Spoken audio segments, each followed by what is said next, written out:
boy Smitty, man, how you going, bro? Man. My boy Smitty, man, how you going, bro? Man, hey, listen. How can I not be going well after the draft?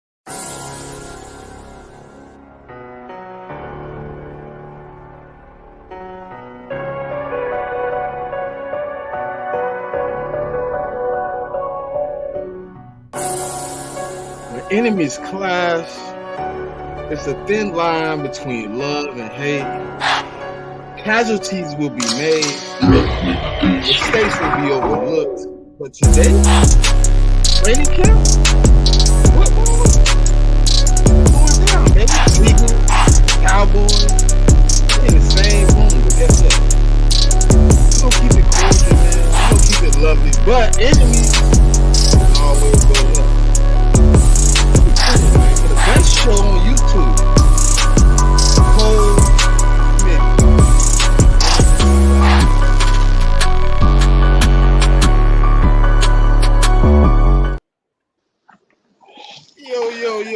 Yo, welcome to another episode of When Enemies Clash, episode 13. We have some special guests in the building, man. Well, we're going to go ladies first. So, Lethal, how are you doing today, man? Good. I got back from training camp, back to my hotel like an hour ago, so I'm feeling good. Saw some good things. Saw some not so great things, but overall, I'm good. And it's my birthday. Happy birthday. Happy birthday.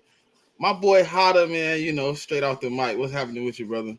What up? I'm good, man. I'm straight. I'm happy to be here, man. How y'all doing? Good, man. It's football. We got the always intelligent, talking smooth Mr. Dom. How you doing in the building, Dom? You know, I'm blessed, and so then I try to bless. So I'm ready to grace this space, give y'all a little bit of the action for the Cowboys, but then also to hear about, you know, what's going on in Philly. Oh, yeah. Y'all are the champs.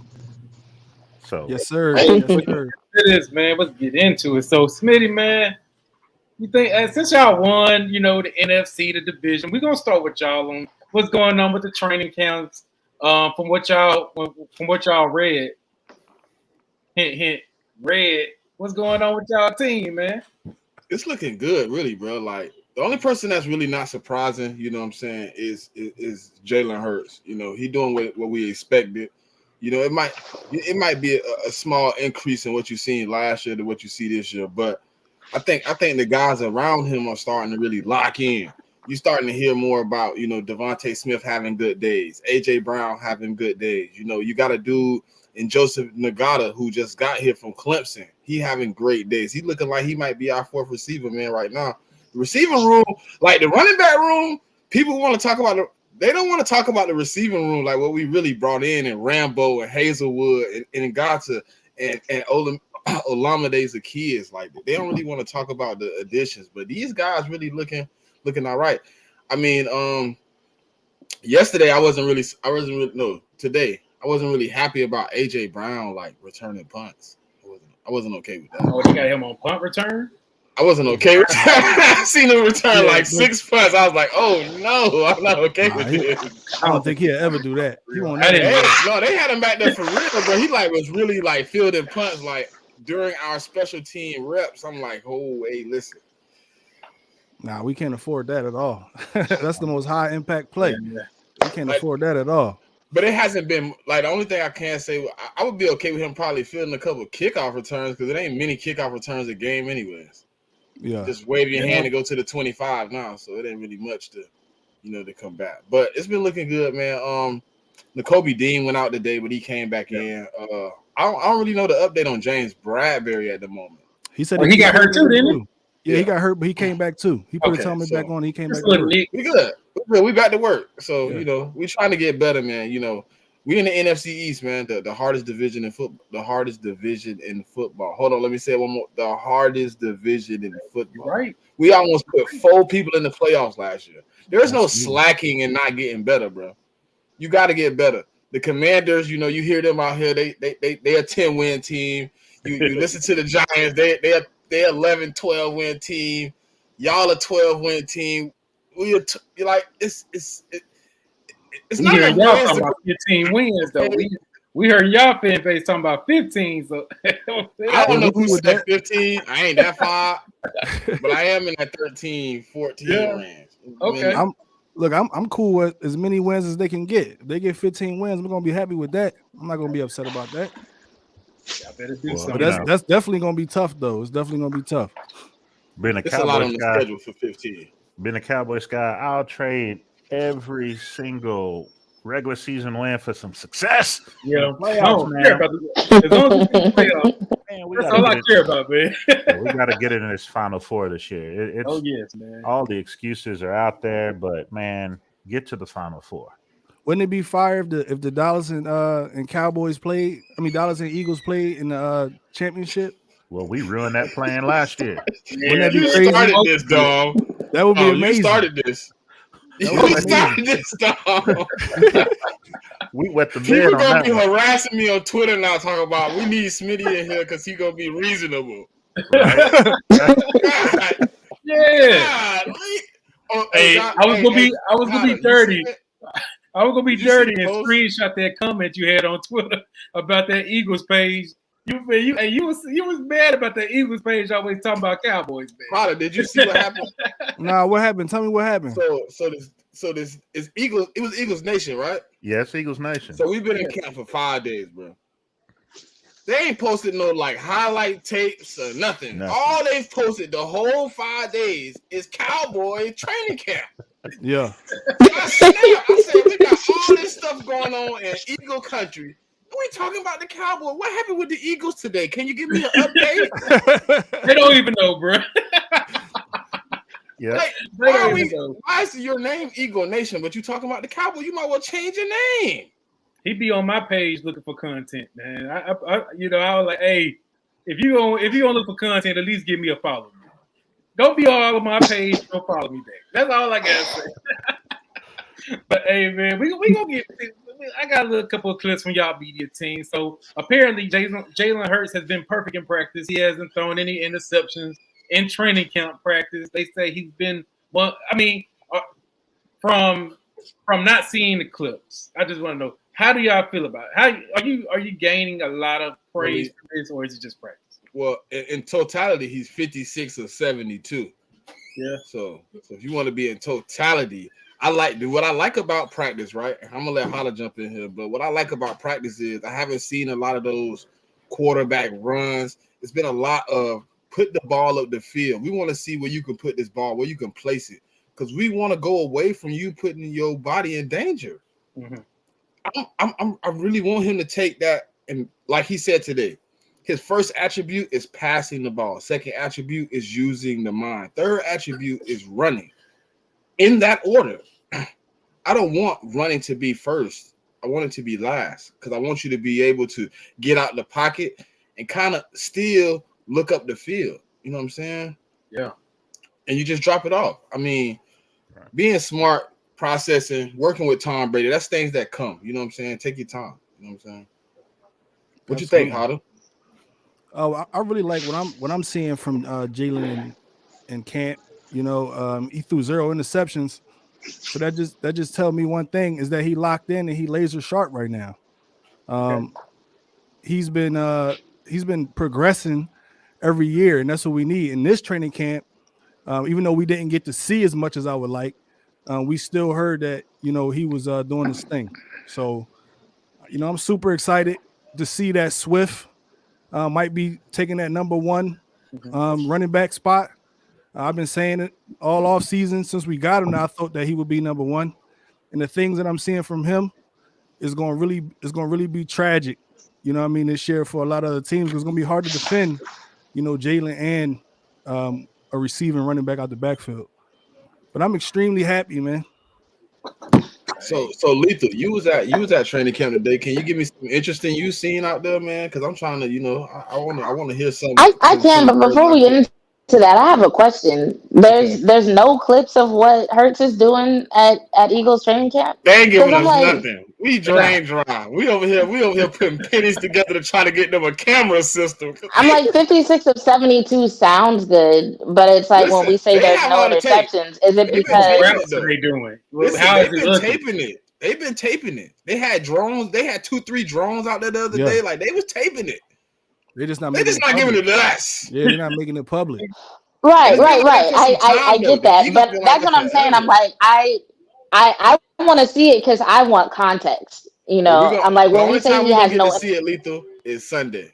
Yeah. Yeah, I That's don't gonna be the only that video you're gonna get Sunday. I don't think that it's fair y'all definitely getting aligns with some of the things I've heard in Hertz's interviews, so I can see that being the case.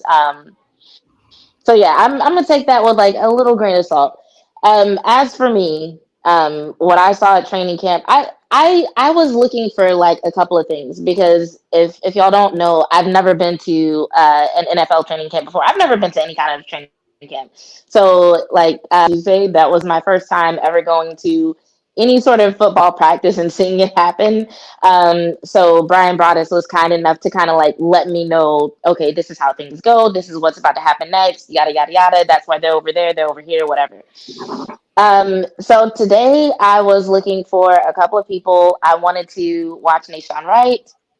I wanted to pay more attention to Micah. Not that I'm expecting him to make a mistake, but I'm fascinated by his approach to his role this season, what we've seen so far, and to watch him a little bit more.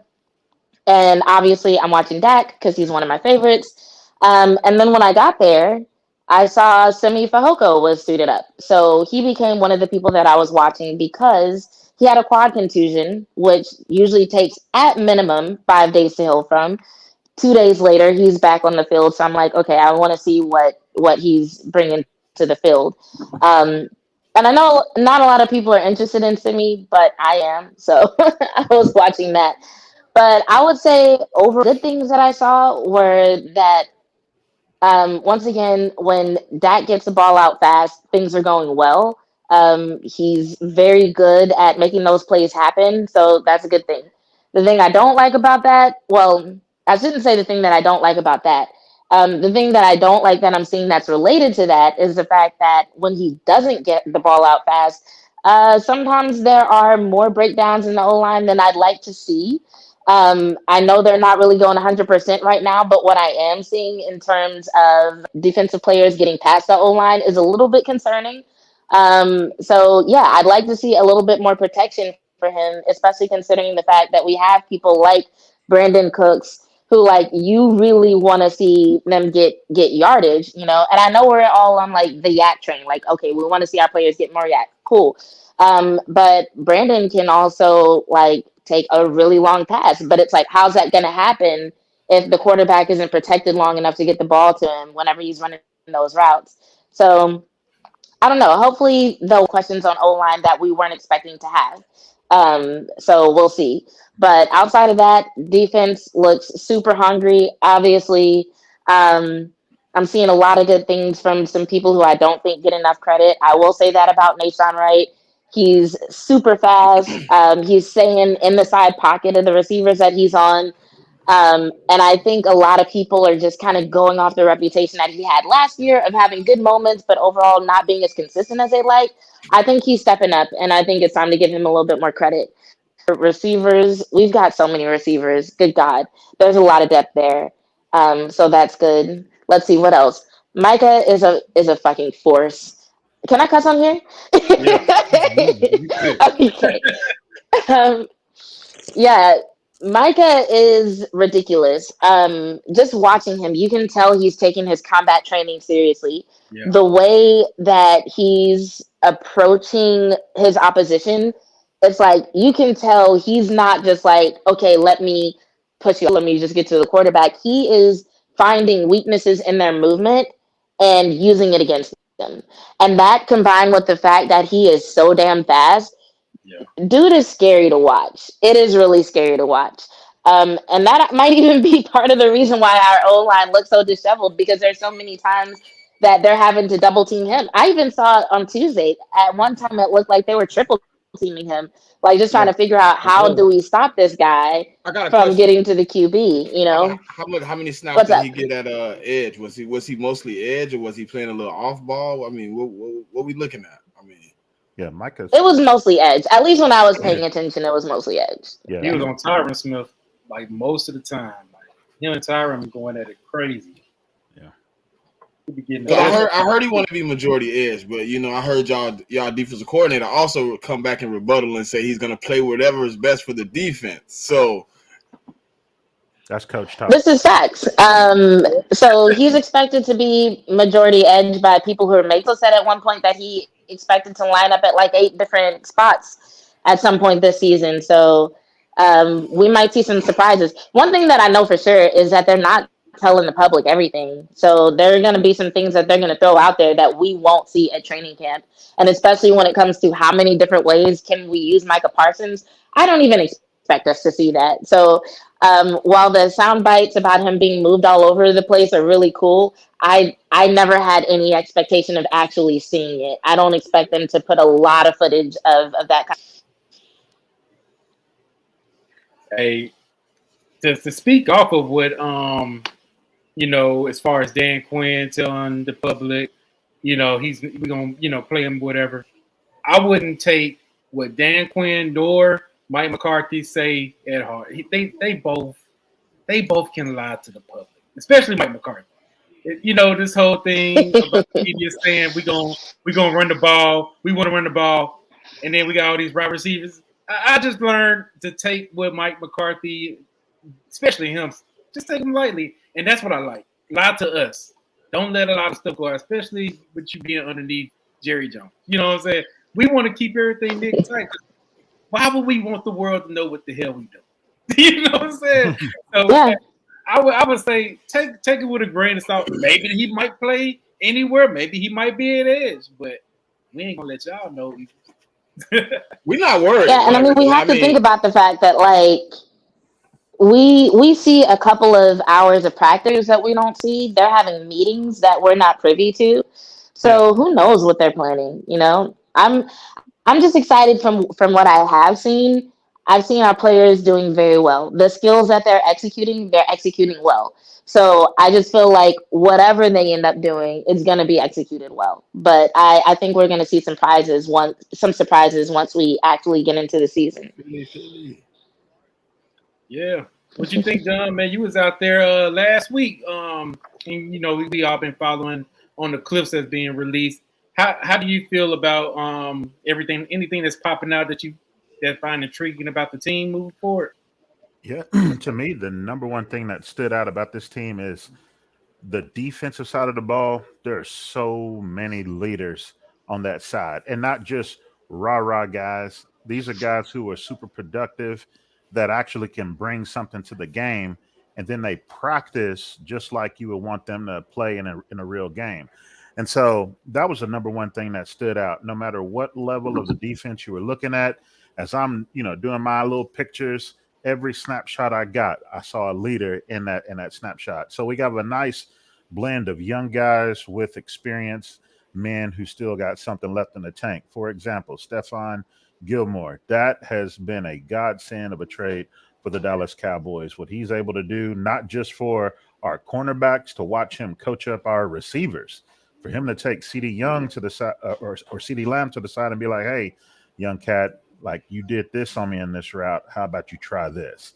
So giving him those nice little savvy things that could be utilized against the opponents, that's what I like to see. J-Ron Curse is a beast on the back end for us, one of the better safeties covering tight ends in the league, locked down some of the most elite tight ends last year. Hey, Don, what school he went to? Oh, man, Clemson. Okay. Yeah. Clemson kid. But yeah. I was over here thinking, I'm like, did he go to – I'm like, he went to some orange. Did he go to Syracuse? So like, no, it's Clemson, I think. Yeah, so the main thing is like the defense overall is the better unit on the team, and they've been dominating the practices. I think it's like the opposite for you guys. As I see things trickle out from y'all's camp, it seems as if the offense is having their way with the defense. But for us, as a fan, I want to see our defense win the day because really they're the ones I think that's going to take us into the playoffs.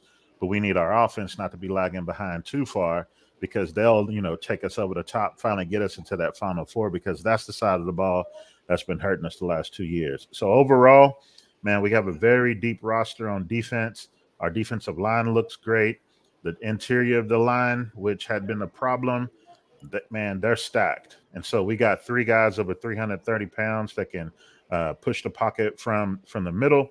And then our edge guys are primed and ready. So it looks good on that defensive line. The one area that we were concerned about going into this camp is the linebackers. And I've put it out, like, our whole NFC East has an issue with linebackers, both starting with experience or lack thereof, but then also the depth is a major concern. So it's been nice to watch Dallas. While there, I was shocked at how fast flowing, how athletic our linebackers are. So in Dallas, we see a lot of nickel and a whole bunch of dime. So we really just need 2 guys to step up and perform, because we use a lot of safeties to help us play some of that, in the box linebacker type stuff. Jaron Kearse being one, Donovan Wilson being another. So who's that third linebacker that can step up for us? And it looks like our third-year guy, Jabril Cox, that we've been waiting to see come along. If you watched the Dallas Giants game last year, he was the one that made the sideline to play, hit Daniel Jones, knocked him out the game. So, we're looking for big things out of that unit. But if I'm being honest, that's the unit that I'm still a little bit concerned about, just because of the youth. Yeah, I'm definitely concerned about our linebacker. Like, I'm okay with Nakobe Dean, but outside of that, it's been a revolving door right now. Like, everybody under their mama been at our linebacker spot and our second safety spot. Like, both of those spots right there kind of concern me. But if I was gonna have to go get one, I have to get one. You know what I'm saying? The other one I wouldn't be so scared about, because they kind of coincide together. So I'm thinking, it's probably gonna be a move made at some point for safety, because that's to me, Sidney Brown is making a move up the depth chart. But if he's so far down the depth chart, how much faith did you really have in what he brought to the table when you brought him into this team? You know what I'm saying? Like, I'm high on him, but were you high on him? So I don't want you to put him in a crash dummy situation if you don't trust him, because I don't want you putting him out there and you got to simplify the defense because he's on the field. Right. Sidney Brown was one of my favorite safeties coming out of the draft. I'm really Mr. Draft guy. And then, covering offensive, defensive line, that's my thing. Sidney Brown, man, that dude had an energy pack on his back, man. That battery pack just never went, in a depleted state. So I thought originally what he could do to help y'all, whenever I saw y'all get him, I was more upset about y'all getting him than I was, your first round guys, because I made so much about Sidney. But I thought he'd be able to come in and produce, some energy on special teams. He reminds me of Hufanga out there for San Francisco. But yeah, maybe get him a shot, see what he can do. But still, it's about that experience. You want guys who at least been there and done it. And that's what's scary about super talented guys, but they're unproven. You hadn't seen them do anything yet in the league. Question for everybody on the panel. We in training camp. I know it's early, but who's your standout guy on the offense or defensive side of the ball right now through the first few days of training camp? Do you want to put more qualifiers on that, far as like somebody? It don't matter. Whatever you see as a standout. Oh, for us, it's Micah Parsons is the guy. Like, you can sit him out right now. Like, you want to keep him conditioned and all that. Of course, he needs practice, but man, he took it to another level. And Lethal was right. I mean, the stuff that he's doing, I guarantee, like, at the end of the year, if you look at it, Micah's actually going to have more sacks. Instead of looping, he's going to be beating guys with an inside move. And it's just the sheer power and the quickness in his hands that's going to get guys off balance, because they're going to be thinking, he's trying to beat me to the outside. And it's not going to be just like spin moves. It's the hump move. It's a club move, like dipping under. He's just so fast, so strong, dialed in right now. But I'll throw in another one. The guy that people probably weren't expecting is a rookie receiver of ours from South Carolina, Jalen Brooks. He's performing like really like top 6, 7 guy right now. Yeah. And then you throw in Lamb is killing it. I'd put probably Lamb number 2 on the list for us, and maybe number 3 Cooks. So it's crazy. We got 3 receivers producing like some of the best guys in camp right now. But Micah is that guy. Lethal. Yeah, agreed. When you asked the question, I was actually trying to decide in my mind between Micah and CD, because Micah's the obvious choice. And I'll add on to what Dom said. I actually have seen him beat some guys to the outside, but it's like the way he does it is different. One thing about like fighters, and I taught the team, is like fighters usually have like alternating strikes, or combos, right? And so we're not seeing him like, use 2 hands to like go up against someone, or even like that rip and run move that he used a lot last season. I'm seeing him like approach guys from like one side and then push them with another hand and then like swim over with the other. It's a lot of like it looks like he's fighting, or in some cases using jiu-jitsu almost, like what Dom said about under guys when he was triple teamed on Tuesday. He basically ducked under 2 guys and they kind of like fell towards each other and then like went past the third one. I don't know. It was some shit I've never seen before. I was just like, this dude, oh my God. So yeah, Micah is definitely outstanding. I do like what I'm seeing from CD as well, though, just because when I first started watching the Cowboys, he was one of the people who people were like, is he going to be able to step up? Can he eventually be wide receiver 1? A lot of drop passes in 2021, and people were concerned.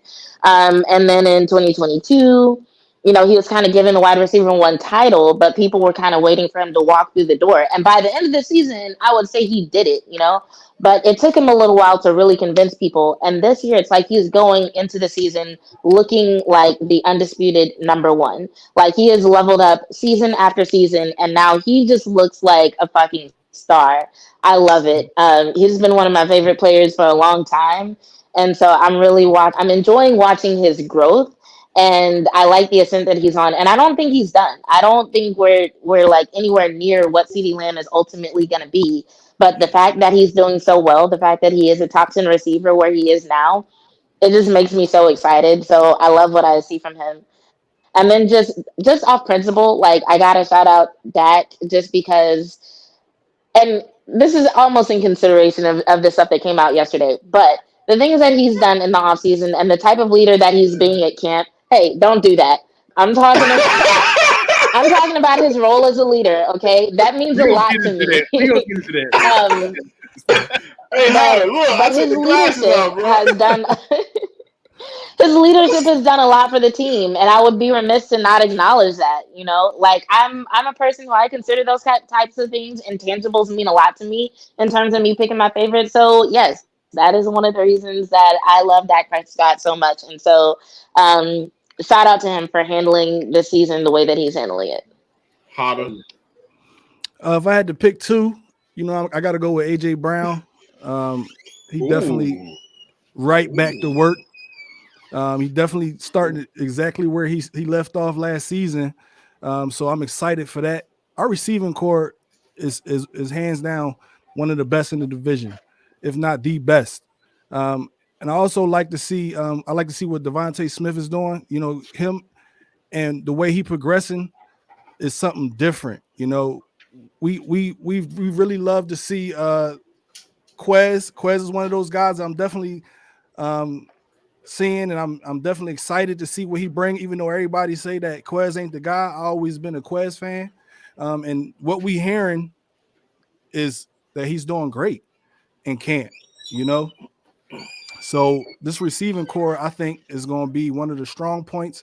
It's going to definitely move this offense up the field, especially with Olamide Zaccheaus. I'm kind of waiting to see what I see out those 2 and who wins that 3rd spot. I just don't know yet. But it's so many different variables with that. Jalen Hurts is definitely one of those guys. I mean, that goes without saying. Jalen Hurts has had an amazing camp. He turned it up again. You know, and like I said, he said he a triple threat. His mind is what really got me tripping. How strong he is as a quarterback, how strong he is mentally, how he study, how he work, how he play on Sunday. The leadership is what we need. He taking this city to the next level. He definitely giving us the opportunity that we need to be successful this year and the next few years to come. It's so many great players on the Philadelphia Eagles. I just definitely wish that we could probably see a little bit more. But when preseason start, we definitely gonna get our, and tomorrow, I mean on Saturday, we're gonna definitely get to see a few things. We're gonna definitely be reporting a few things. But training camp is, to me, what I hear is we doing our thing. We doing our thing. Oh no, how it's still going? Never mind, my bad. Go ahead, dog. Go. No, go ahead. Ride out. Yeah, land your plane, brother. Land your plane, man. Land the G517, man. Yeah, and I'm just excited that how we put this running backs. We got like 4 or 5 running backs who, we running back by committee right now. We don't really even know if it's gonna be running back by committee or who gonna be the starting. But I'm hoping that is DeAndre Swift. DeAndre Swift. We know that, but we got so many options and so many good players. At the first, the second, the third, we got Boston Scott. I'm definitely excited what I'm seeing out, what I'm hearing with Trey Sermons. I'm hoping that he probably can make this team, but we just don't know. But hey, Cole, click that right there. You see it already. Third comment. Oh, the question? Yeah. Okay. I'm gonna answer the question, and then I don't want to hear about this shit no more. Okay. He asked me about pushing the ball. Yes, we pushed the ball up the field last year, but how many carries did my quarterback have? He had more than your backup running back, who was splitting carries. I do not want to see him in that range. I want him to get under the 100 range. When I say pushing the ball, I'm adding in another 70 or 80 passes that we didn't perform last year because my quarterback was running the ball. I am trying to get to a more even offense where my quarterback is not in danger on every play. Chicago, he ran the ball 18 times. Bro, it's running backs in the league that's been in the league 10, 15 years. They decorated, and they're on a team right now where they can't even get 18 carries. So that's when I say pushing the ball at the field, I mean my quarterback not having to be the guy. And we were 3.4% in the check down rate. We were last in the league. That's why I want more of those too. We got Swift. We got Olamide Zaccheaus. Like, we got the check down game. We got the short game now. Now we don't have to just push the ball at the field. We can actually dump the ball in the flats. We could put it in the middle. We could set up some of those wide receiver screens. We could set up some of those motions where we got beat in the Super Bowl with. Those type of things is what I'm talking about when I say push the rock. It ain't all about 60-yard bombs. What about those little 20-yard 10s, 5s that we wasn't getting last year? We were almost last in the league in yak yards when the ball was thrown under 10 yards. Those are the type of things I'm talking about when I say pushing the rock. All right, Cole. So who your guy is, Cole? Then I'll come back to my guy. So we'll be doing like 2 of each. Yeah, you can take 2 of each. Yeah. Okay. So as far as offense, I would say what's really been highlighted to me, of course, CeeDee Lamb. Man, it's hard to even do 2, man. I'm gonna do 3. CeeDee Lamb, Dak Prescott, Brandon Cooks. Man, that's all I gotta say right there, man. They've been killing the game. I gotta give it to my guy Dak, man. Of course, we all know he be going through a whole bunch of stuff. All these haters out here, but he been really lighting up camp. Yeah, he throw interceptions. There's a lot of other great quarterbacks out there that threw interceptions in camp too. You know what I'm saying? It's fine, it's practice. But I would rather him take those chances and throw those picks in practice than in the game. You know what I'm saying? Right now, he's trying to figure out his offense. So it's okay if he throw a couple of picks. But, as far as defensively, Michael Parsons has been out of control. We have to basically put a muzzle on this guy because he's taking out our own quarterback. He ain't touching the red. You know what I'm saying? I like it, but I don't. I'd rather him do that to like Will Greer and Cooper Rush. Hit those guys if you want to hit somebody. Don't hit that. We can't have it. But Mozzie Smith. I know a lot. You know, I'm not gonna hype up Mozzie, but I like the whoopings he's been taking with these triple team, double teams, going at it with Tyron Smith. He needs guys like Tyron to push him around, get him all, roughed up. That's how whenever week 9 comes and he going against a Kelsey, you know what I'm saying, and a Lane Johnson, he'll be ready for that type of stuff. So, I'm hyped up for my guy Mozzie. And of course, another guy on defense, Trayvon Diggs, and my guy, one thing I like to say, I've been noticing Leighton Vander Esch. He's been on point lately. They just find something. It's very important to see what Leighton gonna do. I believe, is he gonna have the green dot? If I'm not mistaken, is he currently the green dot guy? I'm not for sure. I might check that one out. That's a good question. Yeah, I'm not sure either, but I know he's been doing some stuff at Edge too, which is interesting. He does. But he's been having a pretty good camp though, from what I've seen. But yeah, Vander Esch, right? That's the guy, right? Leighton Vander Esch. Yeah, I seen it. I was watching some clips the other day. I seen it working on that edge. I was like, what the hell they doing with their middle linebacker? Why is he at edge? I'm trying to. It's the first thing that pops up is the speed. I'm like, is he fast? Dude, Martin Talk says J-Ron Curse is the green dot. Oh, so Curse is the green dot guy now? I know it's either between him. I don't think so. Curse was the green dot guy 2 years ago. Last year it was Vander Esch. Because you remember Sam Williams didn't even know that Dak and LVE had the headset in their ear. So, he's still a young guy trying to develop. Old miseducation, man. Yeah, so I do think it is LVE this year again. Yeah. Okay. Yeah. But let's take a light break. Let's take a light break. Hold on. We don't take no break. We taking no break. Let me take my light. Let me tell my story. Oh yeah, he still got to tell his. I ain't go yet. I got different answers than my compadre Both here. know what he doing. Okay, go ahead. I didn't know you went. My bad, you didn't go yet. Nah, because Buddy had to cut me off with the crazy comments, man. But okay, so offensively, I'm gonna go with DeAndre Swift, and I'm gonna go with Cam Jurgens. He been getting in that dirty one-on-one work with Jalen Carter. He been one-on-one with Jordan Davis. He been getting in the trenches and he been holding up his own. So right now, he's looking a lot to be that right guard spot. Even though I'm not 100% sold, that's why I want him at, because I don't have a backup center right now.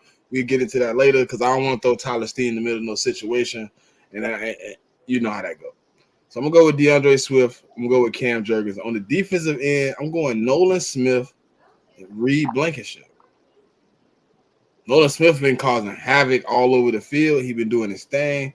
He been making life hell for Mariota. He making us think we might need to drop Mariota. How he doing Mariota right now? But we're gonna see. And then Reed Blankenship, he's been on every first team snap since we started camp. He's the only safety that hasn't left the field with the first team. It's been matchups with him.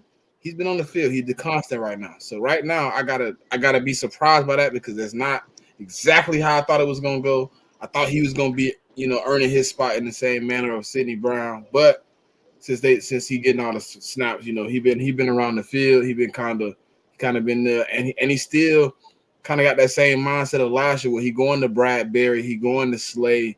He going to these DB coaches. He asking, why is he missing this play?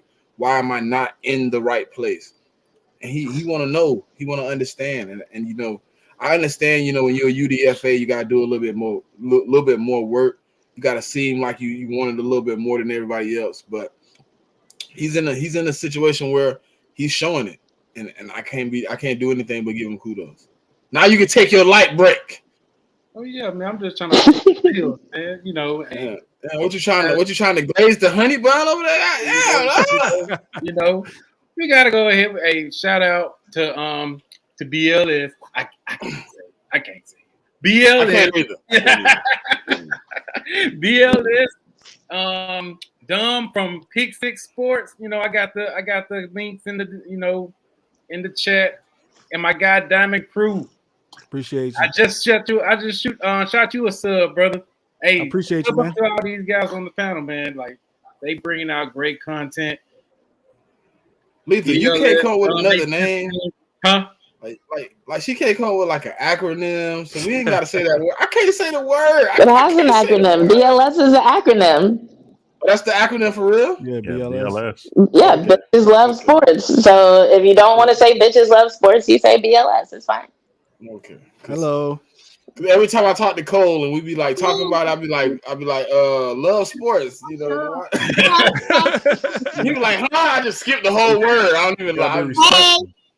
Hey. Hey. Hey. How you doing? All right. But yeah, give a sub up, like up. Let's go ahead and grow these channels. Hey, I've been Yes. very impressed. I've been very impressed with your channel, Lee. You've been bringing in some superstars. I've been like, dang, man, I had to wait in line. But nah, for real, I like how our community is with Botch. You know, he came on my stream one time. I was like, brother, I didn't know you knew who I was. You know, so it's great to know people, with that high mark coming down and showing love to us that's starting off. Who had Voch on the show? So well, she had Botch on her show starting off. I had Voch on the Hey, show. Yeah, that's listen, love. can you shoot out a little memo? Just a little memo. Just tell us Smitty want to talk to him for like 32 seconds. I only need 32 seconds. I just want to hear him say everything he said 2021-22 preseason. Oh, speaking of Botch, he in the building, man. There you go. Shout out to Yeah, you. yeah. Hey, Voch. I done spoke Listen, him up. I know you big time, bro. I know you big time, bro. But I just need like 5 minutes of your time one day. Whenever you get time, you can come on here. We can do it. We can do it right here on Win Enemies Class. Just 5 minutes, man. I just want to hear your take on Jalen Hurts and AJ Brown after we just did what we did. That's all I want. Can I throw something out there while you talking about this? Yeah. Then if you want Voch, I need LB. Oh yeah, because he be ducking and dodging. I need LB. I need LB. LB be ducking and I dodging. need LB and I need lowercase Tom Stakes. Oh man, hold on. You can't do my boy Tom like that. Hey, No, lowercase Tom. For what? For what? What are you talking to him about? all right. So I continue to hear these same old arguments about Cowboys fans don't hold Dak Prescott accountable. Yeah. Who are you talking to when you say that? Oh, the Twitter. Oh, you come on. Where you been at, Don? They be on there. They be on there buying every excuse they can. No, like where have you been store. at? Well, hold on. If he's talking to his real friends behind the camera who represent the new media for the Dallas Cowboys, are you talking to them? Because them guys that he run with, who are Cowboys guys who are plugged in, they hold Dak accountable. So you ain't talking to them, but then he try to, crap on, the uneducated part of the fan base. Every fan base has that. So you can't come up here and try to, sound logical by using the uneducated part of the fan base as your argument as to why you continue to crap on Dak. So don't try to then, act like you're giving him props by saying, oh, he's a great leader. He's got the intangibles.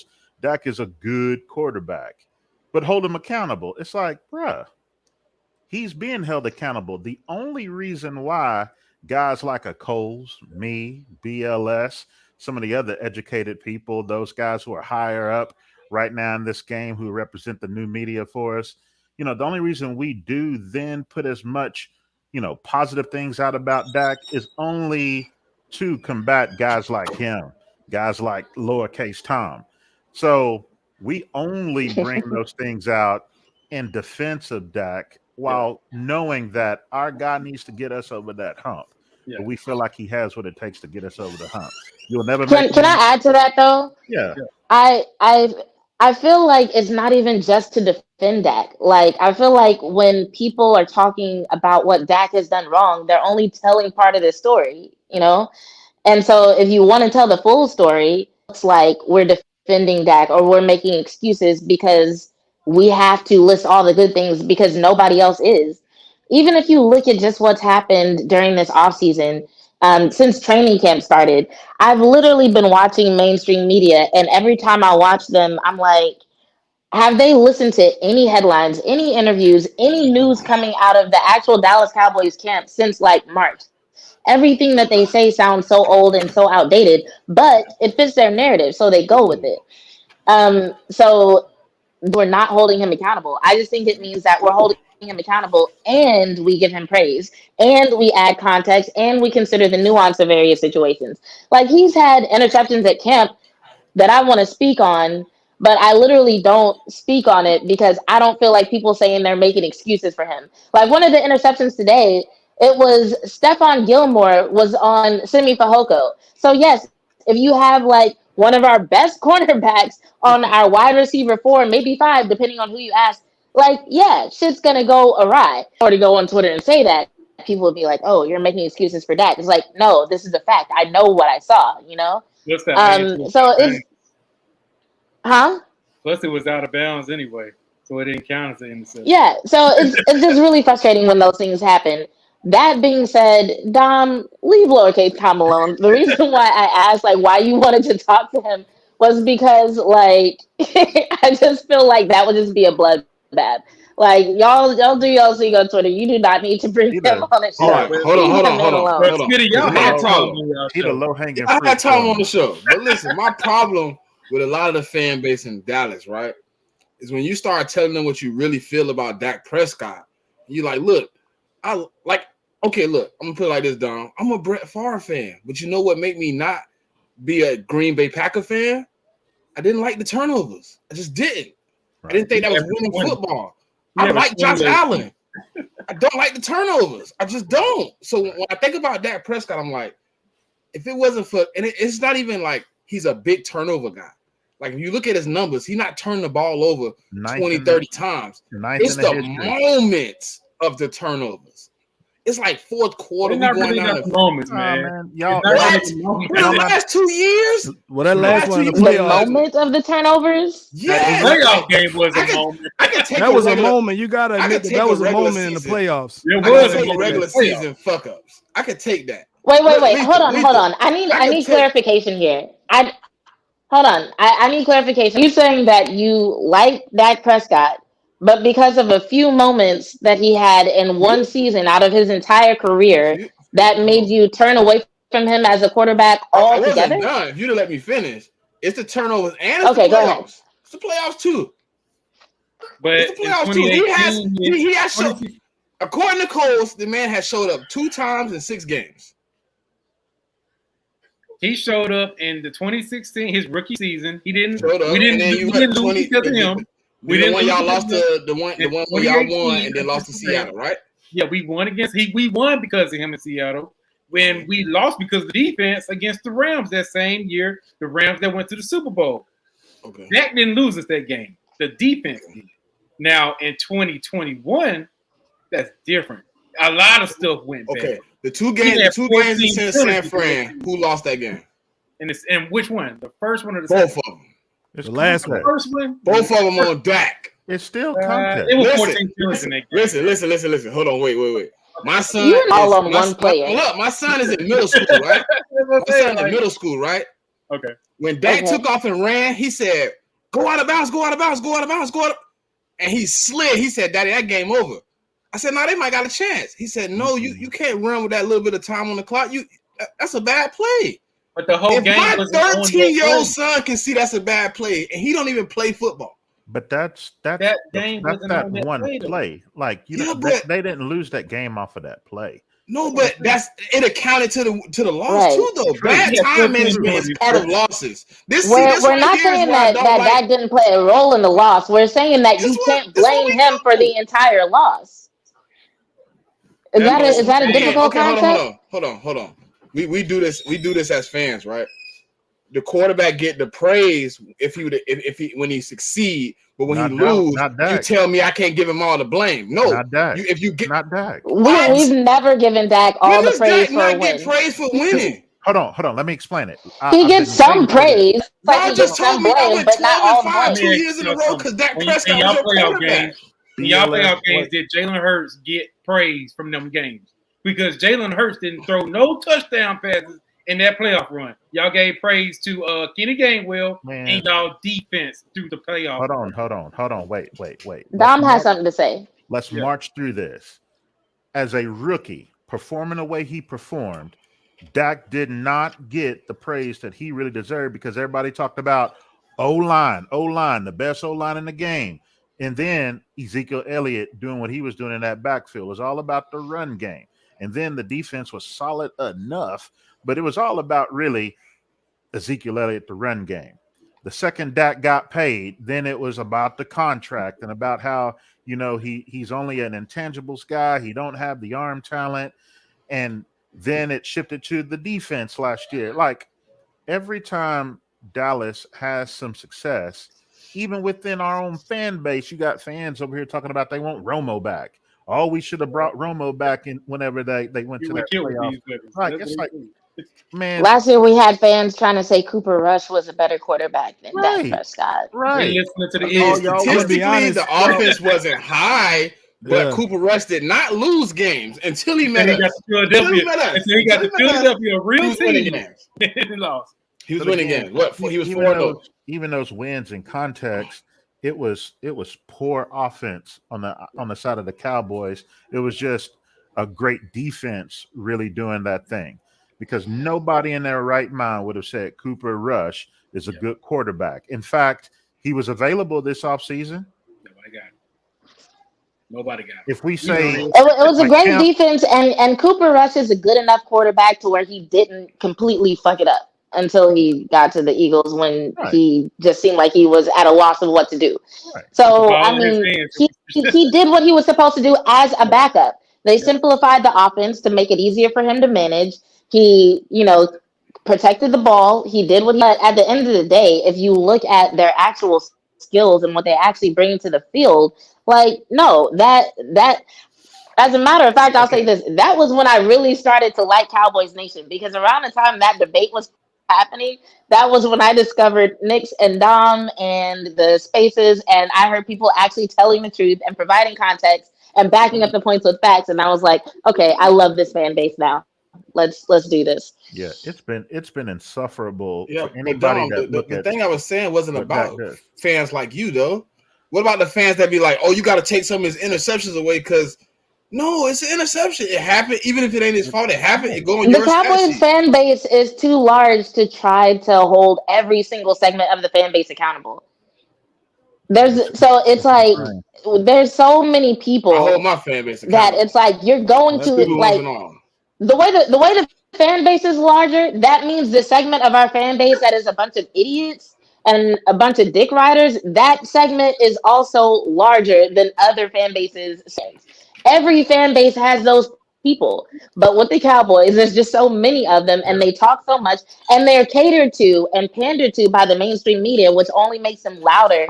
It only makes them talk more. So it's like they stand out more, because basically the conversation in mainstream media is between those fans and the talking heads, because the talking heads can take their points and whittle them down like baby food and feed them to people, and then get their sponsorships and their ad dollars and their clicks and engagements and whatever. And so that's all you hear. And it's like for the conversation holes are trying to have, you have to actually like seek that out. You have to want it. It's like when people say eating healthy is hard. It's like, is it really? Like, the food considered healthy is some of the simplest food that you'll ever find, but you won't get it through the McDonald's drive-thru. You're gonna actually have to find a restaurant you like. You're gonna have to actually find recipes that you like. But is it difficult? No. You just got to do something different than what all the people around you are doing. Hey, Hada, if Dak was in Philly for the last 8 years, how many of those years you think he would have been our quarterback? Oh, he'd have been gone. Because we know which game would have killed him. Let me ask you this while y'all on this subject. Going by how y'all front office is and how they treat their quarterbacks, I mean, I think Dak could probably get y'all one, honestly, because he's not dealing with a clown or front office. He'll be dealing with somebody that's handling the team professionally. I would like that stricken from the record, because we're trying to get the media credentials. Stephen Jones, he did not mean to say that. So right. Right. I'm Hey, chill out, bro. I'm like, did he just say that? we trying to carve. We trying to carve. Yeah, that's why I say I can't go to the Right media now. party. I'm gonna put it this way. I'm gonna say it this way because I think it's important that we tell the truth. But in Philly, would they have ever hired an offensive coordinator with zero experience? I We know just the did it current last year. offensive We coordinator just did it last doesn't year. have any. We just did it. Huh? Shane Steichen never called an offense ever in his life. We just did it. You're right. Was he a Shane coach? Steichen never, No. never, Yeah. Wasn't no college at least though. She no, wasn't- never called a play in his life. but she wasn't done either. It was more about the guys already in place before you. 2 times now, we Hold basically on. had the offensive coordinator in place who was inexperienced before we even Who had our was head who Kellen was coach. the Moore? two? Kellen Moore and Jason Kellen- Garrett. Jason Garrett. Oh, Jason Garrett had the Jason- job as an offensive coordinator before the head coach was even put in, and then it was like coaching waiting, and then he got the job, and then like we repeated that same old history. So like it's finally looking He missed nice, the 8-8. That was Jason Garrett for sure. man. Wait, are y'all saying y'all's current offensive coordinator never called a play? No. Last The year. coach from Last coach year. that Oh, the went to last the one. Super Bowl, Okay, Shane okay. Steichen. I was like, wait, I'm tripping. So I got a question. Do y'all think that Kellen Moore was the problem? Yeah. Context. Give us a. Go ahead. Go. Come on, Don. Give me the context there so I can get clued in. Y'all can explain it better than me. Everything y'all said about y'all's defensive coordinator and why y'all lost last year, we say the same thing and think that same thing about our offensive coordinator. Now, y'all had an all-time great defense. We had a statistically great offense. But you knew that when it was crunch time, when it was really ready to be efficient, putting your team in the best position, like getting that game plan like ready, and then having a counter punch whenever you get punched in the face and your original plan didn't really go the way that you expected, that's when you knew, man, the wheels done fell off. So it's that same idea that we feel like y'all about your DC, your last year's DC. It's that addition by subtraction. Hey, Dom, So with the 2 games that pointed out the best for you, would it be the Jags game and the Green Bay game? To my last year, Smitty? The Jazz game, I thought they had one in the clutch, and then Kellen Moore was Pitt. not running the ball. That He that didn't put was on the ground And at Dak all. is I'm the like, Dak what are throw you pick. doing? Yeah, that one was number But one. he got put in that position with now Harder. The one thing I will say, that's the one pick I felt like he got put in that situation because he shouldn't have even been throwing the ball Right. that late in the damn Yeah. game. Yep, he Yeah, should have been true. running. And in the whole game, Dak was off. Again, we held him accountable. We knew that the whole game. You go back, you look at tweets in game or look at our thread. We're like, Dak ain't seeing the field. Like this is not his day. Why are we still passing the ball up the way that we were up? Like put it in the defensive hand. Can I interject here? Go ahead. I just want to interject before I get too far away from my point because Steichen. So he was Quarterback an coach for Chargers with What? Phillip Rivers. He was a quarterback coach for the Chargers and the Colts. Should have been. and he was an offensive coordinator for the Chargers, and he was at least an offensive quality control coach before that twice. I remember he was a So quality my control. point I remember him was, being a I coordinator. don't remember him being over. You know how they do those right? coordinators Well, sometimes. he's listed as offensive coordinator for the Chargers in 2020 and 2019. But my point is, Kellen Moore didn't have none of this. Like I'm looking at Steichen's career history. Offensive assistant, defensive assistant, offensive quality control coach twice, quarterbacks coach, interim offensive coordinator, and then finally OC for the Eagles. But he never called plays before he got here. Kellen Moore didn't have any of that though. What did Kellen Moore do before he got the yard?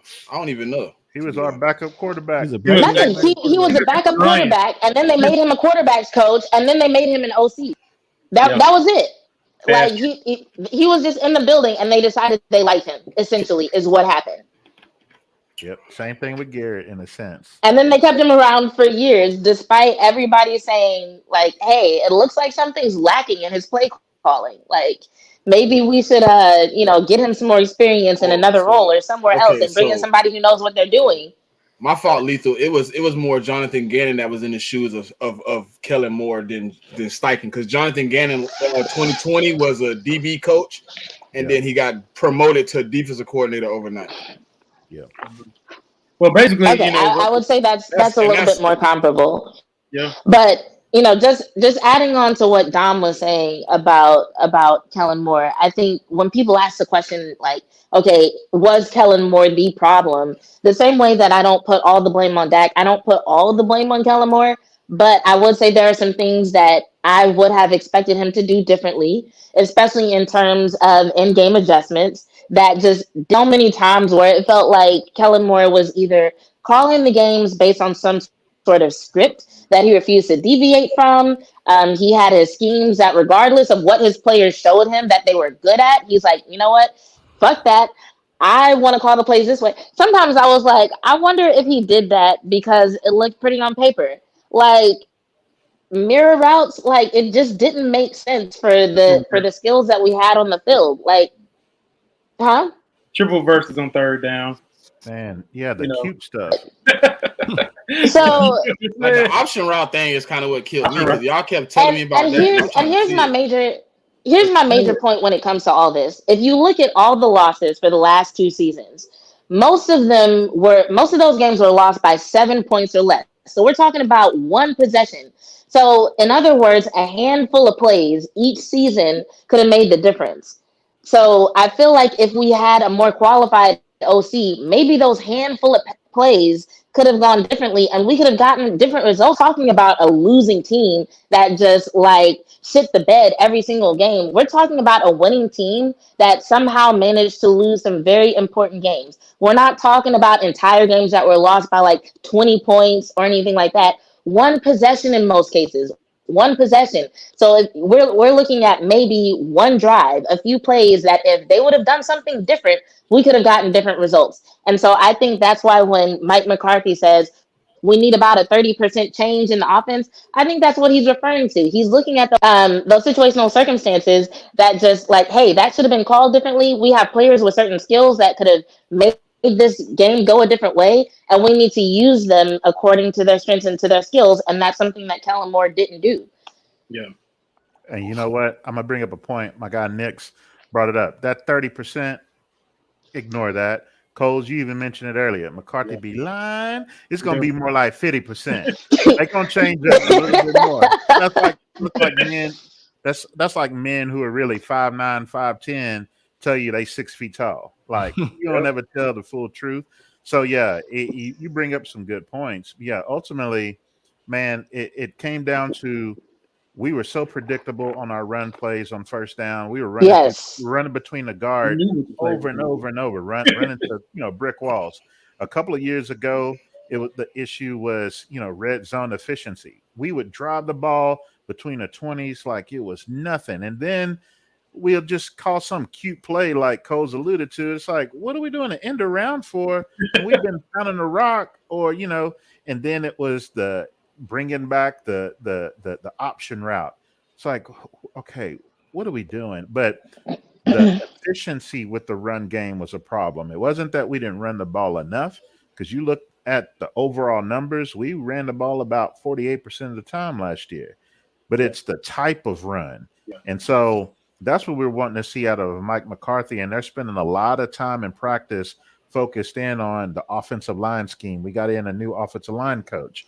And so you see a lot of them using like the single shoulder blocking. So because they're preparing for a lot of the combo blocks, we're looking more towards an inside power zone type scheme. And they're looking to finally punch dudes in the mouth, where there's a little bit of more finesse type thing in the run game. So it's looking positive. I know it sounds like we drinking the Kool-Aid, but yeah, I can smell the Dallas Kool. I can smell it from over here. I got a whole picture. But I think it's that blueberry lemonade. But the little bit of problems that we've been seeing the last few years, and hoping that they would change some things up. It's looking nice. Now I'll say this will be one of the last things I'll say, or I'll flip the script. As much as it sounds like I might be hyping up Dallas, which I'm not, the truth is we have a roster that should be, a contender. Like every team's fan base want their guys to be their team to be a contender. We are a contender. Y'all a contender. We got to catch y'all. Y'all up there in that top 2, overall roster. We trying to get there, but we up there in the top 4. Now, y'all though, your fan base, ooh, y'all are setting Hurts up for a mighty haul. Here we go, Hotter. How we setting him up for a mighty haul? He's strong enough to take it. He do the job. He's strong That's as it. hell. Y'all setting him up for that Wednesday. Hey, His mindset, A. give me my mindset. Yeah, like his mind saying nowhere near Wentz He mindset. better be winning games for y'all. That's all I gotta say. He got He that better money. be winning games because if he don't, that accountable thing, y'all gonna do him like y'all did Wentz. He got that No, we money. wouldn't do that with Jalen because that wasn't the problem with Wentz. The only problem we had with Wentz is he was weak-minded. He wasn't a leader. We already know that Jalen a leader. We already know that he gonna take this team and he gonna be the leader of it. He gonna show everybody that this is what we do. You know what I mean? Go ahead, my look at point. it. You know who else is a good leader? Never mind. I'm Who not a doing good leader? that. Say who a good leader is. She gonna say Dak Prescott. He a good leader. He a good leader. The reason I Okay, few skill so sets. what are we then saying about leadership in terms of the value of a quarterback then? He just lacked clutch moment plays. Like he when his clutch moment plays, he don't make them. He Dak turn the ain't ball clutch. over. He You not said clutch. Dak ain't clutch? No. Hold on. What Wait. game you watching, bro? Bro, All he right. 2-4. He can't be that clutch. Come on, man. Okay, I'll He tell you this. 2-4. He can't be that clutch. I'll tell you this. Y'all going off one season? Right. How many of those 6 games was in his hands? One Small season? sample Y'all size. go- Small sample size. How is 7 years, 8 years a No. small sample No. size? That's a large sample size. I just don't No. think he have I'm it. just Now, telling you. Hey. Y'all When did is it this going? What with- is it going to take for y'all to give up on Dak? If he lose this year, are y'all still going to be on the Dak Man, that train? man can go out there right now and go 4-13, and they'll bring him back and they'll tell me the same thing they told me this offseason, that he's a great leader and that he's not gonna throw the ball away. Right now, Hotter. Well, last year Don't was believe in the Dak interception right problem, so why they now, gonna say it and again? they still tell you they believe in him when they don't Here's- believe in him. Here's my Well, thing. it's a lot of So, people who don't believe in him, and there's people that do. But hey, it's just the way it is. I'll give it to you. I'll give you my answer to that question you asked. The great quarterbacks in the league, even some of the greatest, those that are above average to great, you got many of them who hadn't won a Super Bowl. You got some that didn't win their first Super Bowl or the one that they may have until they were 31, 32, Like Peyton Manning. 34. Peyton Dak, Manning. yeah, Dak just turned 30. So that's why it's like, well, how long are we going to give him? Well, I'm going to give him as long as y'all gave Drew Brees, Peyton Manning. Just go through the gamut of them. Like, his career ain't over. He ain't like on a downslide. Like, Going that way took a long time to get him. so, but personally, man, it's like Dallas has a nice little 2 to 3 year window. Just looking at the current talent that they have on the team, the roster has churned so much to the point that, Dak is the only returning guy from that 2016 rookie team. And then guys before that were taken, we only got 5 others on the team. So this is an extremely young team. And I just got through saying we have like a top 4 roster in the league. So we draft well. Now we're starting to change our philosophy as far as trades, bringing in a guy like Cooks and Gilmore. We do more of that.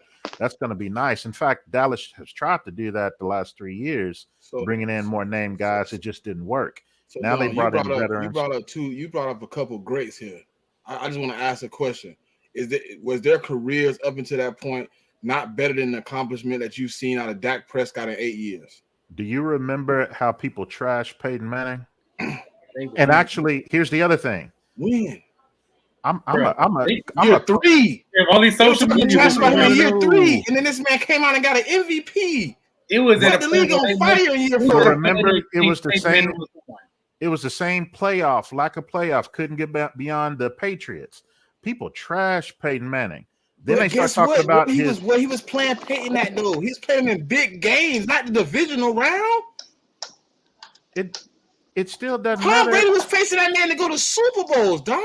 It's Exactly. different. But still, that's what you are measured to whenever you're a quarterback of the Cowboys. Even if we would have won last year against San Francisco, even if we would have gotten to the point of an AFC Different championship conversation. game, ain't nobody caring about that. Different conversation. No, it's going to be the Different same con- people You who gotta beat troll your y'all. adversary. It's going to be the same Do people. you remember who what troll happened to y'all Michael about Jordan when he losing. kept getting whooped by the Pistons, and then he finally beat the Pistons? They didn't care that he didn't if he didn't go and win on championship. They needed him to get past the adversary that you can't beat. It's just like playing a video game all day, and you get to the big boss, and you keep beating on him, and you keep losing and restarting, and you keep getting back to that same spot, wondering why you can't beat them. That's what people are asking about the Cowboys. Why do you keep facing the same team and Mike Shanahan, who has a choke gene, and you can't seem to come up on the winning end of that stick? First That's of all, the question. you're talking in like we've been playing them 5 times in the playoffs and never won. It's been 2 times. 2 is enough. And we beat the 49ers Is it? in the playoffs. When the last time you beat him in the no. playoffs? When the last time you beat him in the playoffs, Cole? And if you say anything that begin with a 9, I'm just saying, leaving. y'all acting like they own us in the playoffs. I'm leaving. Y'all acting like they own us historically in the playoffs when right. they don't.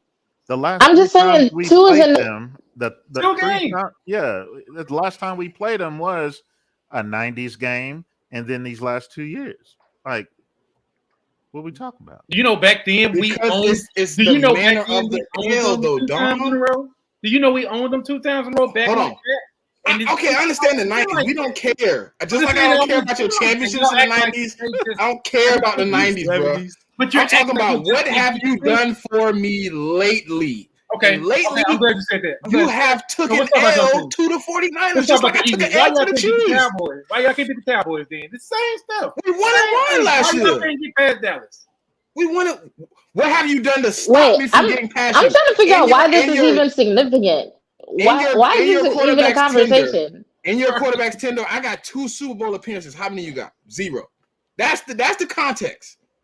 I'm okay with you. I'm okay with you having a 27-7 record against the NFC East. You ain't stopped me from accomplishing nothing. Okay. That's mediocre wins. What you talking about right now, Coles? See, Mediocre. why I respect No, Dom man. is Dom said You it never real. had that If he's conversation. not in the Final Four next year, You don't need that he is conversation on with the him. he on the hot seat with He gotta on the go. hot seat with He him. has to go. He on the He hot has seat. to. If Dak Prescott goes out there in the divisional round and throws a game pick and y'all lose again in the divisional round to San Fran again, I can guarantee you if I call Dom and say, get on the show with me, Dom gonna say I want that. Hold on. You But you just acting like described he always a very specific situation. Thank You just described a scenario He where blew we it end up in games the anyway. San 2 Francisco years in a row, and the lose scenario been due to close. Dak Prescott throwing a pick. That's That is 21 like 22. so. Hey, Holla, the That's last 2 like times you seen Dak, a We only fucking going off what Dungeons we and see. Dragons. I'm going off what I see. We're Like, only going off really I'm what going we off what I see. see. That's all 2 we years can in a do. row, So you you lost mean to to tell Dak. me every playoff game Dak Prescott No, I played said last 2. in his The last career 2. ended Last 2. with him throwing a The pick? last 2. The Because that's last what you're 2. trying to make it seem The like. last 2. The The last 2. last 2. That's not. I'm just that's saying, not like, true. why is this even a thought? Like, Right. why are we discussing this specific situation? And so we that not only are the Cowboys going to lose in the playoffs, but they're going to lose in the divisional round against the 49ers due to Dak Prescott throwing a pick. What the fuck is this? Hey, This Lisa, did that sounds happen like the twice? type of shit that we were talking The about interception didn't earlier, happen twice. where But it's y'all like losing the same where it's like round twice. mainstream media has talked about this scenario so much that It's the people are great just thing is- expecting to see it happen, and they act like I it's didn't expect happened to see it happen. It 5 happened times twice. over the last 2 years. What the hell? Why is this a conversation? Right. Out of all the things Narratives we don't can talk change about, once that time is no, hold proven. on, listen. For all the things that we could be discussing right now, why are we discussing the probability of the Cowboys losing in the divisional round to the 49ers due to Dak Prescott throwing a pick? What are we doing? I'm hungry. Okay, he really Like, don't is have this to be what we're San doing Fran. right now? If he go to the divisional round and throw a pick and lose in general, Dom will come on here and tell the truth. That's what I'm saying. We talking about period, not just the Niners. Or If- we if talking If about that There's a happens, reason we you will lose tell the the game truth. in the But what I'm playoffs, saying period. is the odds of it happening are so slim. Why are we I discussing agree this with on that. August I agree 3rd? with that. So That the Dom, odds is slim. if But we- Dak Prescott is the reason you end up with a first game exit, are you okay with that? Absolutely not. No, I'm not okay with it. Y'all sound like it though. But the way But that y'all you're be- explaining Y'all it like, is oh man, if dumb. you throw a pick and lose the game, it's cool. It's cool. Y'all making up fairy. Nobody ever said that. You Literally, lost 2 years in a row nobody ever to said San that. Fran. You Wait, lost 2 okay, years okay, ago let to me San ask Fran. you. You said But I'm that's making the a fairy thing. tale. No. Hold on. You're conflating things. When it comes to losing 2 years in a row to San Francisco, what we're In the basically saying is divisional like, yeah, round. we get that it happened because that's when we see San Francisco in the playoffs. Okay. You can't Due win to with the that one. structure of the brackets, yes, it was the You won't get divisional truthful rounds. for nothing. Cool. Right. My What we're thing is, saying Smitty, is we get that happened. It's cool. Hey, We look, y'all got understand the that it was best not a quarterback good in the thing. division, the best team in the Stay division, with him. and no Keep matter him. what, and no no, matter don't do what he that. Don't does, do that, y'all gonna give Smitty. him an excuse. Don't do that, I can't Smitty. keep You doing gonna this, keep bro. finish my Come on, Y'all statement? don't want bruh. to talk real about No, Dak no one is Prescott. saying any Y'all of don't want to that. say he be fucking Ain't up. nobody Literally, Y'all saying nobody has that. said that. No, don't here's want the Hey, y'all want to thing. say have y'all you gonna ever be heard the truthful. If term he gonna straw lose the man playoffs, argument? y'all to keep him. Okay, cool. Have you I'll ever allow No, it. heard the you term can straw man argument before? exactly. Okay, because that's what you're doing right now. Like Yes. literally, none of us ever said any of the things that you're No. yelling about right now. We Y'all didn't are say that. arguing at me because I said if Dak Prescott go to the play, yes, I said San Fran, but it No, did happen Smitty. twice. Y'all did Smitty. go to the divisional round. Yes, Y'all it did lose to happened. We're San Fran, and it acknowledging that was it because of happened. Dak. But what we're No. saying is, why are we talking about that right now? It Right. happened. It And sucked. We know it sucked. Y'all went We down the got rabbit happened. hole of Dak. I What tried he to wants avoid to the know, Dak. no, what I he didn't no. even wants And to the go there. odds know, of that happening again are very slim. So, but But the like, big why are thing we But the talking is, about odds of it that? happening 2 years in a row was slim. but the what he big wants thing to is, know is what we're gonna we've do been with Dak Prescott if we lose. That So, was so my let me. question. My question wasn't about the Niners. This is about what you're gonna do if y'all lose again. that's why I said context. Yeah, Yeah. we So don't know. then Smitty gave that example of if that occurred, then what would we do? Right. We would do like we did as logical Cowboys fans, which is hold him accountable. But then we also look at the full context of that loss by saying it's not on one guy. It's probably chances are going to be on the scheme, some coaching, execution by the players. For example, last year, Dak was a major reason on why we lost that game against San Francisco. We agree to that. We admit that. But then also we go into that game with two playmakers and CeeDee Lamb and Tony Pollard. The second Tony Pollard went down, it was a wrap. It didn't matter what was about to happen. We had hardly anything on offense. There was nothing to show for. So that's why I'm like, well, in a different sense, I could flip that same scenario that Smitty tried to give and go, well, what if he gives a performance like Jalen Hurts is being praised for, but yet still lose? Is Dak going to be on the hot seat if he goes, If he goes to the Super 28 Bowl, for No. If I'm he just go out saying, in the divisional round and even give in a or divisional whatever round of round, playoffs and give the same performance that Jalen Hurts a gave in a great losing game, effort in the Super Bowl, a I great would be game. Here's what I way can more okay say: with that. Yeah. If the Cowboys went to the Super Bowl and Dak had a fumble towards the end of the game, like what we saw, he would have been crucified.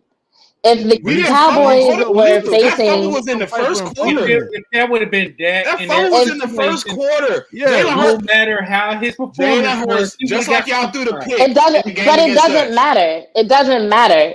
If it had happened, Dak we would Prescott not first have play of the heard game. the What end of happened? it. I don't think so Dom. because if Dak would have made it to the Last year, Super Bowl, Christmas we wouldn't Eve. be talking Hold about that. on, Hada. Last year, Christmas Eve. What was the first play Dak did from scrimmage? Throw a pick. I was at that game. Pick Throw a six, right? pick. Yeah. How many Eagles fans have you heard bring it up? Zero. Because you know why? He answered the turnover. You can't talk. I can't talk about something you made up for. Guess what? He went down 7-0, and then he came back and won the game. I He can't was say lights nothing out about that that. game. Jalen Hurts came back and tied that Super Bowl up in the fourth quarter, 35-35. If he get the ball back with 1 minute and 20 seconds left, I don't know what happens, but I'm pretty sure, I'm pretty confident that with 1 minute and 20 seconds left and 2 touchdowns, we go home with a ship. We didn't get the opportunity because Jonathan Gannon was a nincompoop. Yeah, and that special teams as well. That was I a feel major, that. that was a major We reason kicked why the ball we lost. from the 20-yard line. This man returned it to the 3. We didn't even get an opportunity, and then Jonathan Gannon come out and 2 plays in the. That's why when I get hot about the losses, I'm hot because Jonathan Gannon 2 times in the red zone. You call a 0 blitz and you get bleed on a motion play. Hold on. Wait Wait a a minute. minute. Hold. So I'm about to do you the way y'all do Dak. When are y'all gonna hold Darius Slay accountable? getting Shit, he beat on got toasted that second half of the season. What are you talking about? Go look at my videos. I'm not talking to you. I'm pulling the LB now and Oh, doing a general you. When are y'all going to hold your defensive players accountable and not just the DC for the collapse in the Super Bowl? Well, mainly that listen. was look, man. He didn't go put ahead, the Honda. players in the right position. That was the main Oh reason. no, He didn't but put you them in the the right player, position. like change the play. Forget the coach. No, you can't do that. Well, people expect Dak to do that. This is the problem, Dom, that I have. Darius Slay, You don't got to throw that in in the Super interception. Bowl. You don't have to throw that interception. Hey, Honda, but the problem I have with Darius Slay in the Super Bowl, he obviously knew the play was going outside, and he left the responsibility on Avonte Maddox. When he could have obviously seen that Avonte Maddox didn't know what was going on and just adjusted himself to help Maddox, because both of them went the same way. So they obviously felt like they had the same job on that play. If you recognize that, because Darius Slay going back in on the motion, right? He put his hand up and told Maddox, "You got outside." Maddox didn't even budge and look at him. When I seen that, I played safety. When I would have seen that in high school, bro, my first reaction would have been, "I got to go back outside." Because my man finna go inside, because he not reading that I'm the inside man now. That was my problem with that first touchdown, because he went right inside knowing you just told a man to go outside and he didn't move. He didn't respond. He didn't give you no type of verbal altercation that he knew, oh, I'm going outside. And that was Slay's problem. And he did not go. And I would say, you got to get a quarterback on the other side, and the credit too, because he had seen what that coverage was like. Absolutely. And how y'all were rolling. And so they set that up on the field too. So you know who beat us with it? You know who originally beat us with it? Yeah, it was earlier. What was it? Jacksonville Jaguars. Yep, the Jags. They used that same play to go up 14-0 on us. Thank God for Quarterback Show, Netflix. And they ran it right back. They ran it right back. Yeah, but I don't want to pull my straw man arguments either. I'm just saying, like, often we like to choose who we want to blame, and like Eagles, y'all are blaming the DC. A part of our fan base is going to blame Kellen Moore, and it's like, well, but Dak got to take some of this blame too. Like, you are the quarterback of the team, and you haven't showed up, the last games of each of the last couple of seasons.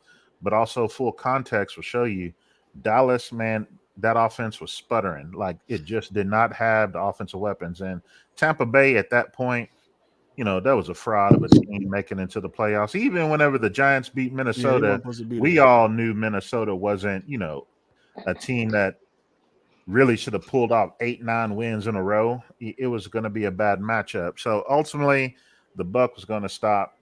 Unfortunately, that's for our team that, sputtered the way that it did. But no, we don't have any excuses. We just try to provide context whenever we talk Dak Prescott. That's all. I think that's fair. Listen. Now that I'm back to Smitty, I'm back. The context to most people, what the first thing they say context is? Excuses. So when you ask me about the Super Bowl, right? You just ask me who do I blame? Miles Sanders, because you didn't run the ball. So the offensive coordinator in on this too. It ain't just the defense. Guess what? When you was up 10 and you got the ball back in the third quarter after they just scored, drain some of the clock, bruh. You got Patrick Mahomes on the other end. You can't just be giving the ball back willy-nilly. Shane Steichen and Nick Sirianni, when you got in the red zone and it was 4th and 2 and you've been going for 4th down the whole damn game, what the hell is you kicking field goals for? You got Andy Reid and Patrick Mahomes on the other side. We should have never been in a position to be down 8 and have to tie the damn game up. But Smitty, you now providing context, which you just said is excuses. No. You asked me who I blame. You asked me who I blame. You said I had to place the blame. Right, but I'm saying is, you literally just led off by saying, when people hear context, they hear excuses. That's why I don't do what I just did for you. Right. I don't do that. I just said we lost. Not cool. When they bring up the Super Bowl, what I say, we lost. But you know what, Smitty? But you know what? To me, Smitty, and to somebody like Lethal, and even Coles when he ain't, trolling, doing his thing, we want that context. Because honestly, I watched every play of that Super Bowl. I've seen some replays. I don't remember that game like you do because you invested. That's your team. So when you go and you tell me that kind of stuff, and you know your coordinators, you've watched every single snap of the season, I love hearing that. So I like the context. But whenever how we try to, or how we didn't run the ball in the fourth quarter, right? But when we try to do that, then it's like, that's when it's applied to the excuses. But I know our fan base are doing y'all that same way. So, Yeah. but no, I personally, and I think that's why BLS was saying what she said a little bit earlier, like, why are we talking about this? We could be talking about something else. But really, that's the kind of stuff I want to hear. Yeah. Like, what were the issues? And then what are the expectations this upcoming year for, you already told me yours in a space yesterday, so I know your answer to that, but people who might be listening now, they don't know. Hotter. Like, what are your That's a question expectations for for your team this year? And then Jalen Hurts. Because Yeah. when I said that earlier about it's like he's being set up for the fall, I'm not saying by you two, but man, it's like a lot of the stuff we see hitting our social media account, it's like Hurts is about to go out and throw for 4,500 yards, split the 30 passing touchdowns. He's Going gonna, back to the Super Bowl, going he- back to the Super Bowl, he only winning gonna, it. he's gonna still be single digits interceptions. He's gonna still have his rushing attack. The team gonna go 14 wins, 15 wins. They're gonna be like, you're hearing all this stuff, and it's like, yo, man, pump the brakes on that brother. Like, just hope he has another good, solid season. He may not even get the numbers he got last year, but man, they propping that boy up, man, for a big major fall. Don, now, honest to God, truth. I think statistically though, no cap. I think Jalen Hurts is going to be better statistically. Our record might not say 14-3, but I think when you look at Jalen Hurts in a totality next year, you're gonna be like, okay, he not really running the ball. Okay, he actually sitting in the pocket. He actually using what a quarterback should use. He's actually checking down. He's actually going through progression. Because I heard this last year. Oh, he's a one progression quarterback. I'm like, what? No. Where do y'all see he's a one progression quarterback? Like, one read is very fast. You don't have much time with one read. We played a one read system in college.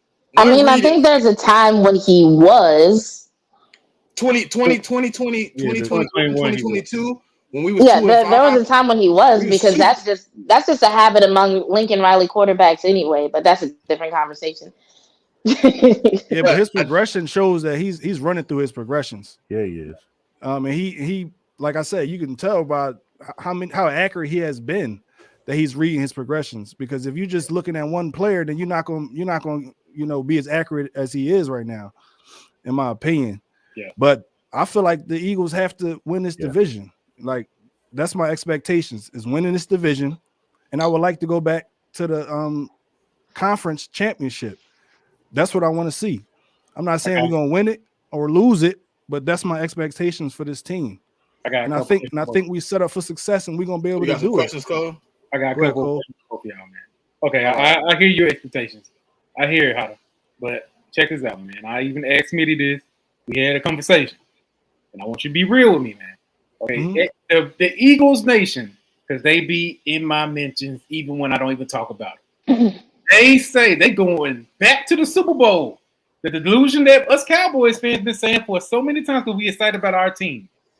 They said they going back to the Super Bowl. Jalen Hurts is going to win MVP, and they dead serious about it. I just said, okay. So I asked Smitty. I was like, okay, y'all do know, even if y'all do make it to the Super Bowl, y'all got to win it. Y'all cannot lose. Got to. Because you know how y'all fan base is for Jalen Hurts and the expectations that y'all put on him. Y'all put that on him like he's Superman. And that's all. Well, I want y'all to be behind that guy. I'm glad that he's successful. But you know how Philly is. And you know how the fan base is. It's going to be a narrative shift. Dang, they can't win the Super Bowl. They always losing their Super Bowl record. Can Hurts get it done? That's what the media do. That's what they do to us. We can't even get past the divisional round. That's going to be something that they're going to bring up. Do you think, how would y'all fan base react to something like that? Because that's how y'all did. I know. How would you feel? How would you feel if we lost again? McNabb, they already been through it. Same type of performance though. He go in and ball out again. I'm cool with that. Like, I'm cool with watching my team play at the highest level. Like, Yeah. what's wrong with that? What's the issue with that? I'm I fine want with to that. see my team play at the highest level, win or lose. I mean, Not that's the you. goal when you strap your cleats up and put your shoulder pads on, is to make it to the Super Bowl. You know what I'm saying? That's the goal here. But we're gonna Yeah. win, just like our coach said, we're gonna win one game at a time, And that's how it's supposed to be. and we're gonna get to our goal. That's our main goal. One game at a time, and Jalen is built to do it. I know a lot of people probably overthink, but I'm not gonna ever predict the Super Bowl. That's not what I do. Yeah. But I can definitely be confident in my team enough to say that they're gonna definitely go to the playoffs. And I feel like that's cool. And I feel like that y'all should feel the same way. If y'all we know Cowboys fan, y'all should feel like, all right, well, my team definitely going to the playoffs. You know what I mean? But we got to see if it's time to move on from y'all QB, or because that might be the issue, in my opinion. That's just my If we opinion. feel like we're definitely going to the playoffs, why would we move on from our quarterback? Because he can't win in the playoffs. But who will we get can't. and He can replace win. him? See, can't- that's my But problem. he won Listen, that's last my year. problem with Dallas, right? Why would we all of a sudden expect him to Dak- just not win Dak is so at Dak all? is so in the middle of the pile, right? He'll never be such a loser that he gets you a number 1 top 5 pick, but I don't think he'll ever be like, I know y'all believe it, but I don't think from what I see he'll ever be 32nd pick either. Okay. Like I don't think he'll No, be he won't be last. a I don't think he'll be last. You know, I don't think he'll ever get you out of there where you like, oh man, we going to get Caleb Williams, we going to get Drake May. Like y'all gonna have to trade up for that. But I don't think it might not even be him. Like y'all, it might be true. Jerry Jones might just be cursed. He might get traded and go win a Super Bowl. Yeah. Like because the Bills quarterback go get a Super Bowl? Who? Kelly. I mean, I don't think he was the starter, but I think he did go get a Super Bowl with somebody else. They 0-4, he go get a Super Bowl. Like if Dak was to get traded and go get a Super Bowl, I might have to come back here and apologize. But y'all would I'll kill tell y'all, Jerry man. Jones as soon as he got one though. Right then and there, I'll say we curse. I already know. I already got it. Y'all will kill Jerry. Y'all will put Jerry on the pen. Y'all be like, you mother. I'll be like, hey, My man. thing is, it's cool. It's cool to go to the playoffs, right? That's a great, that's This great, team's right? been fine for But that's not our ceiling. We don't want to just go to the playoffs. We want to win inside the playoffs. Yeah, we That's do our too. goal. You know what I mean? We don't want to go there and lose, but we definitely got to take the route to get there. And once we do, we got to win. Yeah. Yeah. We the same way. Yeah. But hey, why we on this conversation about that? You know, make sure everything. But why we on this conversation about that? You know, a big thing blew up in social media. You know, Why you had to bring this? let me just say this, man. Let me just say Let this. let him talk. I want to hear this. I'm sure all of us played the game. Especially, I can pivot back to high school in the summertime before you start school and you in the hot heat. I'm from Mississippi, so it's hot out there around this time of the year. And you have to, you know, everybody pumped up back in pads. You happy? I play edge. I was a trash talker. I talk trash all the time. I called my quarterback a pussy because he ran out of bounds. So I'm about to knock his ass out. You know what I'm saying? So in the heat of the moment, you know, of course, Dak and Trayvon, they had their heat of the moment. And it blew up because, you know, Trayvon called him up, told him to shut his ass up. So with that being said, it blew up. Everybody took it and ran with it. Well, Dak was asked about that. I mean, basically, you know, honestly, it's one of those things you realize a lot of people haven't been in heated competitions. I feel bad for the people in those moments. I start, you know what I'm saying, pre-practice in the locker room. You know, they basically, it's crazy. You know, they even said Trayvon Diggs, you know, saying that we don't have no respect for Dak Prescott. The dude's a leader, and they like brothers, man. He loved the dude. Dak Prescott trash talks in practice all the time. All the Matter time. of fact, if I'm not mistaken, Dak was the one that started it and said, hey, we going to throw Trayvon Diggs' way because, hell, we over here eating over here. And he got into Trayvon Diggs' head. And basically, Trayvon got mad and said, man, should be this. So that, you know, it's just crazy how the media takes it. I get it. Some people don't feel like they need to want to be called the B word. I don't know. Women call each other the B word all the time for fooling. It ain't no different. You know what I'm saying? So, I mean, I just want to know from y'all, it's y'all fan base that blew this thing up. How to go ahead? You know, I think it was just a respect thing. Sometimes when you're a leader, you're supposed to demand respect, and that's from everybody. Even if you're the leader on the defense, leader on the offense, you just demand respect from the whole team. If you say you're the quarterback, but I didn't really get too crazy with that because it is what it is. I've played football all my life, so I've trash talked all my life, so I didn't really take it. I didn't really take it like that. It is what it is. Yeah. I just look, man, prove it. That's the thing. Prove it. It is what it is. You want to call me that? Prove it. I mean, I don't think it was respectful because Trayvon did. The whole team really respects Dak. The whole team respects it. And a lot of people, I know a lot of people comparing them, like Patrick Mahomes, that nobody would talk to Patrick Mahomes like that. Some people said Tom Brady. We have a guy that's inside the Cowboys media that he played for the Cowboys, but he played with Tom Brady. He even sent out the video and he said, man, that's a lie. People talk trash to Tom Brady, and he talked trash back. It's all we just don't do that on our side, Coles. That's just the fact of the matter. We just don't do that over here. But if y'all want to do that over there, that's cool.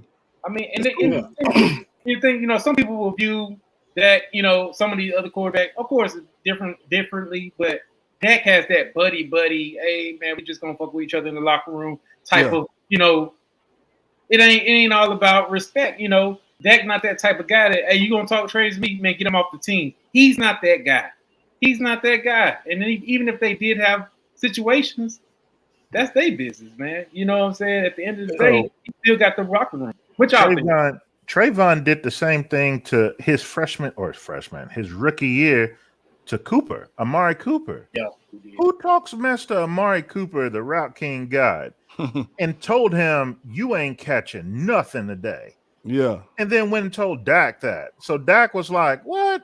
And so they laughed, and then they went straight at Trayvon. Like, they do this. This is what they do. And anybody that say the exact words Diggs used towards Dak is an ultimate sign of disrespect and that they really, don't care for each other. Man, my best friend right now was a guy, we went to rival schools. I met him. He was the captain. I was the captain at coin toss. We talked mad mess from 7th grade all the way through college. Yeah. Talked mess to each other. You'd have thought we hated each other. But best friends off the field? Like, these dudes come from a era of AAU basketball. Like, ain't nobody really true hated enemies like they used to be back in the 80s and 90s. Think about the NBA right now. You wouldn't have seen, Michael Jordan chumming it up with Isaiah Thomas and guys from the Bad Boys and stuff. like we see, the LeBrons and the KDs and Steph. Like, it's just a different era. They do different things. Things that used to fly in our day flies easily now. Like, all of us here, African American. I'm a school principal. I'm in the schools. Shoot, when I was a kid, you threw the N-word out and you weren't one of us, you getting your butt whipped. Mm-hmm. Yeah. Now, all these people got a pass. And in fact, shoot, other races using it towards each other. And it's like, what are we talking about here? Like, everybody know within that Dallas circle that literally Trayvon respects Dak as the leader.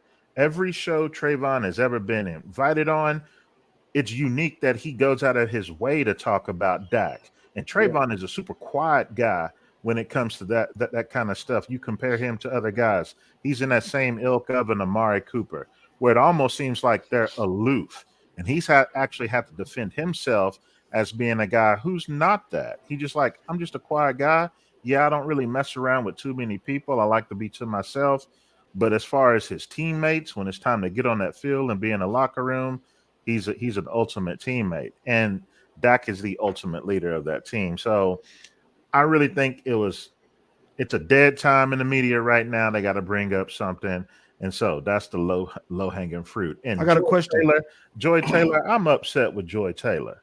Oh, Yeah. I took a very nasty We're tweet. down my age. She's 36 years old, and she's gonna get up there on her show and like pander. It's like, come on, girl. Like, I respected you, but now, you got to play the character since you've been on Speak. Like, come on. It is, man. It is. Go ahead, How do you got a question? Yeah, what's just good with wanna Zach ask Martin? this real Do we quick. have any updates on Zach Martin on when he coming to camp, or is he at camp, or what's the update on him? He ain't at camp. He ain't gonna be at camp. What they're gonna end up doing, mark my words, he's gonna get his money as he should, because right now he has zero guaranteed money. Yeah. And when you're a player with zero guarantees, that means if you go into the season and you get hurt, team ain't got to pay you. They can cut you right then and there. And so he is the number one interior player in the league. You can argue that. He's being paid as like the 9th interior guy. His guaranteed money is dried up. He has to do what he's doing. And we've seen traditionally with stars like him on the team, Stephen Jones ends up giving them that contract. So what they're going to do, this little $50,000 a day that he's losing, that's going to be figured into paying him into this new contract that he's getting. Because even against the cap for a team like the Dallas Cowboys, where they have cash, actual cash, unlike the Raiders owner is cash strapped, Dallas got all the dollars, and even the salary cap thing is pretty nice so far this year. We still got plenty of money left, so he'll get paid. It's it's almost like, shoot, go rest with, like, send Micah to just go chill with Zach right now, because neither one of them are needed on the field. Yeah, we might need Micah to stay the way he playing, but yeah, and this is not the first time Zach Martin did this. It's not, he held out and we paid him. Well, you had a question, Lethal? Not yet. Lethal has something she wanted to get in here. I was just gonna add something to the Trayvon Diggs conversation, but it sounds like we're off that. So no, go ahead. Go ahead. Go ahead, because I still didn't even interject, but it's small. Well, I mean, I think the reason why we're hearing mixed responses to that out of Cowboys Nation is because there are some people who don't like that, and there are other people who respect him. So the people who don't like him are naturally going to latch on to something like that and run with it. Because, I mean, it wasn't that long ago that Trayvon Diggs and Micah Parsons were both on the pivot, like talking to Ryan Clark about how much they respect Dak Prescott. This entire offseason, we've heard not only from players who are part of the Dallas Cowboys, but even players who are no longer with the Dallas Cowboys talk about how great of a leader he is and how respected he is. But the media didn't want to talk about any of that. Had they given any of those sound bites equal coverage, there would be no doubt in anybody's mind that it was just trash talk, it was banter, and it didn't mean anything. But when players are talking about how much they respect Dak, how much they love him, how he's a great leader, how the team wouldn't be the same without him, they don't cover it. But then they take one little soundbite that, to me, as soon as I saw it, it was obvious it was trash talk. And I thought it was funny because it was just last week that someone made a comment to Mike McCarthy about Trayvon Diggs being quiet. And Mike McCarthy was like, well, I don't get that impression of him, but okay. And he just kind of went with the question. But everybody glossed over. Mike McCarthy just said Trayvon Diggs is not a quiet dude. Why would he say that? Nobody's mentioned Trayvon's leadership skills. So what else would it be about Trayvon Diggs that would make Mike McCarthy say he's actually not a quiet dude like y'all think he is? Clearly, dude is on the field talking shit to his teammates, and rightfully so. Iron sharpens iron, so I get it. I'd rather see that on the field than them being soft on each other and letting mistakes go. I want Trayvon Diggs to talk shit when that happens, because it creates a kind of competitive nature that makes everybody better. So by all means, do it. But I just feel like there's so much evidence out there that Dak is respected that not only was it ridiculous to suggest that Trayvon didn't respect him, the way people tried to run with it and suggest that this was going to impact his contract negotiations and it was a sign that the team was going to perform poorly this year and that the team's falling apart. I'm like, are y'all that desperate for content? Seriously? Weren't they lying about it? They want to lie for clicks. That's basically what it is. You're not gonna get clicks I about write Trey. for a blog. I have to put out 3 articles a week, whether something's happening with the team or not. So I know when you need to come up with content, you can come up with content. I've written stories about Michael Irvin that have gotten tens of thousands of clicks on this blog, where most stories only get like 2,000 or 3,000 clicks. So I know you can come up with something to talk about. I do it literally on a weekly basis. They're being lazy. They're going after low-hanging fruit. They are deliberately taking things out of context. I play roller derby with a bunch of women. I've heard women tell other women worse shit than that. I play on a co-ed team. I've heard women tell other men worse shit than that, and men talk back. And they're all teammates afterwards. Like, we all go out and have drinks and go to the after party together afterwards. It's whatever. This is what high-performing athletes do. Sometimes they swear. Do y'all remember on Hard Knocks when Dak cussed and everybody like freaked out about it? Yeah. Like, I think that image is part of people's response. I think people still think of Dak as like, oh, he's this nice guy. I'm like, no, Dak knows how to conduct himself in interviews. Nobody who has gone through the amount of BS, like on the field, off the field, in his personal life, Dak has gone through, and still shows up every day and still manages to be a leader and still manages to perform at a high level. Nobody who goes through all that is soft. He's not timid, and I would say he's probably a good guy, but like, I just don't see nice guy. I don't see timid guy. I don't see walkover. I don't see doormat with him. I see a good guy who will break a foot off if he has to. Yeah, I agree on it. Listen, see, look, it was taken out of context, right? Only because they wanted a reaction from Dak Prescott that they did not receive. They wanted him to say something. They want to hear a response. That's why I was taking, like you hear the stories about Mike and Karl Malone and Charles Barkley and Patrick Ewing. When they got disrespected in practice, you heard about them fighting and throwing hit. That's what they wanted. So when they didn't see it, like, oh, he ain't react like I would have reacted. Listen, me reacting to a dude that has millions of dollars is totally different. Now, what I told you, Cole, how I would react, I'm a hardworking man going to work every day. So yeah, in the competitive spirit, I don't feel like you can necessarily call me that. When I'm making $10 million and Trayvon Diggs there, and we friends or whatever going on, you call me that. Maybe they do talk like that on a regular basis. But the outside looking in is just disrespect. On the outside looking in, we don't know their relationship. We don't know how they feel. If he might call him and be like, bitch ass nigga, what you doing, man? Get your ass out of bed. Okay, that's how y'all talk on a regular basis. I can't combat that. So when I answer this, I can only answer from my perspective. Right. I don't even like this. I got a person on here with a whole show, and I can't even say her show name because I don't like the word, because I don't like the tones of it. I don't like the tones of it. When you start using that, you start looking in. When you're saying from the outside looking in, that's precisely the point. Yeah. That wasn't supposed to be a public soundbite. Right. Like, that was two teammates talking to each other. That's on media. Somebody just so happened to capture it.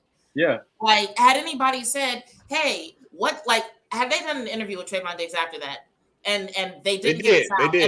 And they said, no, hold on. If that sound had never come out, and they interviewed Trayvon Diggs after that and said, hey, what'd you say to Dak after that interception? Or after you broke up that play or whatever? Like, Trayvon would not have said, oh yeah, I told him to shut his bitch ass up.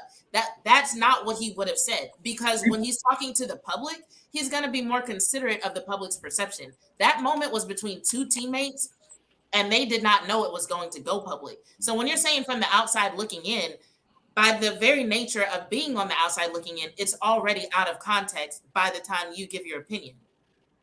Right. And to be honest, if going by what you just said, if they would have asked him that, he probably wouldn't even know what the hell they were talking about. Because when you're in the moment of the game, you say anything. You don't know if you're being recorded. The only way they probably know they were recorded because it exploded for some reason. But let me ask y'all this, man. Because I see a lot of Eagle fans, they talking about, Hurts, when the players would never do that to Hurts. Bruh, I first of all, y'all don't see the practice. Y'all don't have sound bites. You don't know what they saying. Because if I'm a fan of the game, I would want my quarterback to get that type of harsh, stuff coming from my defense. I want to see him respond, though, Cole. And that's what I'm glad you said that, because I'm glad you said it. I didn't see a response. Right after that, From what I see, right all I after seen that he would throw the comment- ball on the ground and run away. That's all I Right see. after that Once again, comment, the response is not for us. yeah, and right after that comment, he produced He that on the scored. I seen field. the score. He He produced ran the it on ball field. again. He Let God produced it on talk. the field. He played the next play. They scored a touchdown. Yeah. So what are we talking about, man? Can I tell y'all the routine? Yeah. Can I tell y'all the routine? Almost every practice, Dak and Trayvon link up before practice on the field, in front of the fans, arm in arm. You see them talking mess. Who starts it? Dak. Dakota Prescott. Then, when he does something good against Trayvon, he goes, gets all in Trayvon's face. Tell me what man in a real heated discussion or argument on the street would have another man that is not your friend come point his finger in your face or clap in your face that you won't do all these things you say you would do. Like, that's the thing. They go back and forth. Like, y'all didn't see in that specific clip, which cut short, of the lack of what Dak did, when y'all haven't seen the number of times, even within that same day, where Dak is in Trayvon's face. Dak is starting the mess talk himself. Dak is attacking him because Trayvon is also chirping. Like, this is what they do. They've been doing it for 3 years now.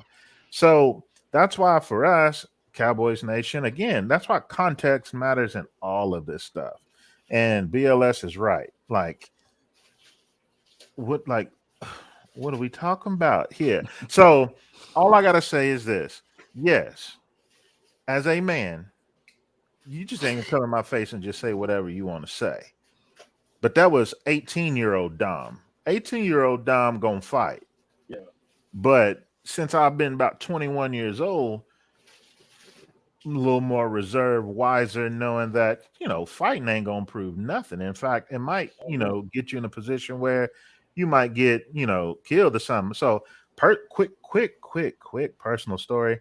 Been there, done that. Two young cats saying stuff to my wife, and we were, weren't even married yet. I let it slide. 5 minutes later, they done shot somebody around the corner in Chicago. Like, but you want me to now go talk mess? Yeah, I didn't have nothing on me. I wasn't strapped up. I'm in Illinois. I'm a Texas boy. So it's like, man, any young men watching us that really want to learn about life, when somebody talking mess, let that stuff go. Like, don't try to be hard. And these guys are teammates. I'm gonna bring it back, be a little lighter. They're teammates. They respect each other, love each other. We know what it is. People talk. But and Dom, again, like dudes say right here, 803, right? We didn't know what your boy said. What was his name? That got punched, Poole, right? We didn't know the context of what he said, but it looked crazy when you seen him get punched. That's what we saying. We don't know what happened leading up to it. That could have been killing that man all day. But you got all we heard was 3 words. Draymond Shut crazy. your bitch ass up. And that was it. Draymond cray. And Draymond cut from a different cloth. Yeah. Even though he is a leader of that team, like, you got to know how far to take it with certain people. And You so, think he would have did stuff like that? who, Dre? Yeah. No, because Steph is a different guy cut from a different cloth. And that's exactly And then the Steph point. ain't I'm gonna- gonna say this, and then I gotta go. Yeah, Dak we literally did an interview recently where they asked him about how he motivates his teammates, and he said some people respond well to being talked to crazy on the field, like immediately after something happens, whereas some people need to be pulled off to the side, have a more calm conversation with them, and some people it's like don't even talk to them during practice. You got to kind of wait until things cool off. But he basically described like, yeah, there are different players on my team who I have to adjust my communication style with based on what works for them. So Dak has actually taken the time to figure out how to motivate his teammates and how to be the best leader in each given situation. Right. So it sounds like to me, whatever is going on with him and Trayvon, that's just what he has figured out has worked works for Trayvon, and that's what their relationship is. And I don't see any concern. On top of that, I don't see any need to take it beyond that, because it's not like we've seen any other evidence of the team disrespecting Dak. It's not like we've seen any other evidence of this being true, but we have seen a lot of evidence to the contrary. And that's the most frustrating thing about it. Maybe we don't know what happened right before or right after that, but it's like, if we're going to talk about it, how about we talk about all the evidence to the contrary and the fact that there's no evidence supporting this idea that there's beef between Diggs and Dak? Literally none. Not even their own words, no tweets, nothing. But there's so much evidence pointing to, hey, these two dudes love each other, they're friends, and they respect each other. But on that note, I'm gonna let y'all talk about it. I gotta run. Oh yeah, we gonna get this thing up. Hey, everybody, sub up to my girl. Hey, her podcast is Bitches Love Sports this week. Go to bitcheslovesports.com. And bitcheslovesports.com. Thank you for coming on. But we're gonna go ahead and end on this, man. I appreciate y'all coming on this platform last minute. Hey, go ahead and tell the people that's still in the chat where they can find you, plug your channels, all that good stuff. Yeah, I'll go first. Go ahead, Lot. Oh, you wanna go? No, you good. Go ahead, bro. Okay. Well, y'all definitely can find me at Diamond Crew Sports Podcast on YouTube. Just put it in your search bar. It's going to definitely come up. If you want to check out my website, please check out my website, www.diamond/sound/production.com for all your audio and visual needs. Make sure y'all tap in, you know what I mean? Because we're giving out great deals, especially for first-time purchasers. We definitely got the real deal coming to you. Also, I have a YouTube channel called Diamond Crew. Please sub up to that one as well. That's more like a variety channel. And look, just make sure you keep tapping in with how to make, and you follow me, I'm going to follow back, and I'm definitely going to talk with you. Sure. Yeah, nice, man. I'm Go definitely ahead, gotta follow Dom. you. Dom W. White, I gotta definitely follow you. Yeah, that's my Twitter handle at Dom W. White. But this is the first full season I'll be with the fellas over at Pick Six Sports Media. So we have our YouTube channel, so you can search that. So you see it at the bottom left here. But yeah, I'm like, again, whenever it comes to this upcoming season, I'm big into college sports too. So I'm watching all of the football games that I can digest, breaking down film. So I'm draft guy, but I'm not just exclusively looking at players for the Cowboys. This is just overall draft. Like I threw your boy out there earlier, Brown, the safety. That was one of my favorites, and y'all end up getting him. So I could tell you a whole lot of things about a player right there on your squad that wasn't, a consensus type guy in the first round. So yeah, follow me throughout the season, dropping, draft prospects. I'm already about 60 players deep for the 2024 draft. That's if they declare, because there's some of those juniors that, have the eligibility still remaining for another year, but they may be early declarations. Yeah, at Dom W. White, Pick Six Sports. Definitely going to follow. Definitely. You can catch me on YouTube, 4133 The Pod. And anytime the Eagles got something going on, I got something going on. You can find me on Twitter, SmittyEagle373. And man, that's pretty much it, man. I just be chilling and cooling and relaxing, man. I'm looking to grow the channel. So whatever, if you got suggestions, you got some criticism, don't come to my inbox with the bull, because you seen it tonight. I will turn up. I'm very cordial until you hit the button. Very cordial, man. Dom will tell you, man. I'm probably the most real one you can find out here, man. On this side. Yeah, this side. It's a few of us. It's not many. Some of them start to reach and start to look for other things, but it's all right. And yeah, Stu, I'm sorry. It got a little. You seen the panel? It was 5 of us up here. Yeah, man. All this shit would have been crazy. Next time I gotta make sure my boy Hada actually get into the conversation, because I started taking over because I was hot. Yeah, you was going ham. That's good. But hey man, look, y'all hit his likes, man, so y'all can tell brother come back, man, because he ain't been, he new to the game with his live stream side. Man. Yeah, definitely. We gotta get bro in here, man. It got a little heated, man. So we're gonna do a call-in show. We're gonna coordinate a call-in show. Yeah. Today was supposed to be it, but we had edited in, content, new content creators on the show. But we definitely gonna make one, because I'm calling. Hey, what Smoke said at the bottom? Oh yeah, let's see. Oh yeah. He said yeah. on real. Oh yeah. Hey, Cole, you really done infested my lives. I can't even go live with Eagle fans no more without your side of the damn jumping over the fence. Hey, that's how it works. They be all in the content. I be like, They be man, on where the my Cowboys side, came from? They be on my side too. It's all good. It ain't nothing but love. Hey, that's all we need, especially when this season starts. Because me and you about to do these live stream games. These lives, man. We got to see who gonna have to eat crow. One of us gonna have to eat crow, man. Y'all two down there. Y'all can go ahead, go to your schedule, and go to the two games the Cowboys and Eagles play, and y'all gonna be here for them 4 hours with us. Oh, definitely. That's gonna be good, we tapped in. Yeah, we tapped in. That's 2 games for sure. Both of y'all boys for sure. We ain't even got. I mean, I ain't got to go find nobody. I ain't got to go do a whole bunch of work. I'm gonna be at the game on. Oh, you going to one of the Dallas games? Yeah, I'm gonna be a few games myself. I'm pretty sure Don going to probably one of the Eagles games. You know it. I'm trying to actually go to the link. Oh man, y'all talking about we scared? I ain't scared to go there.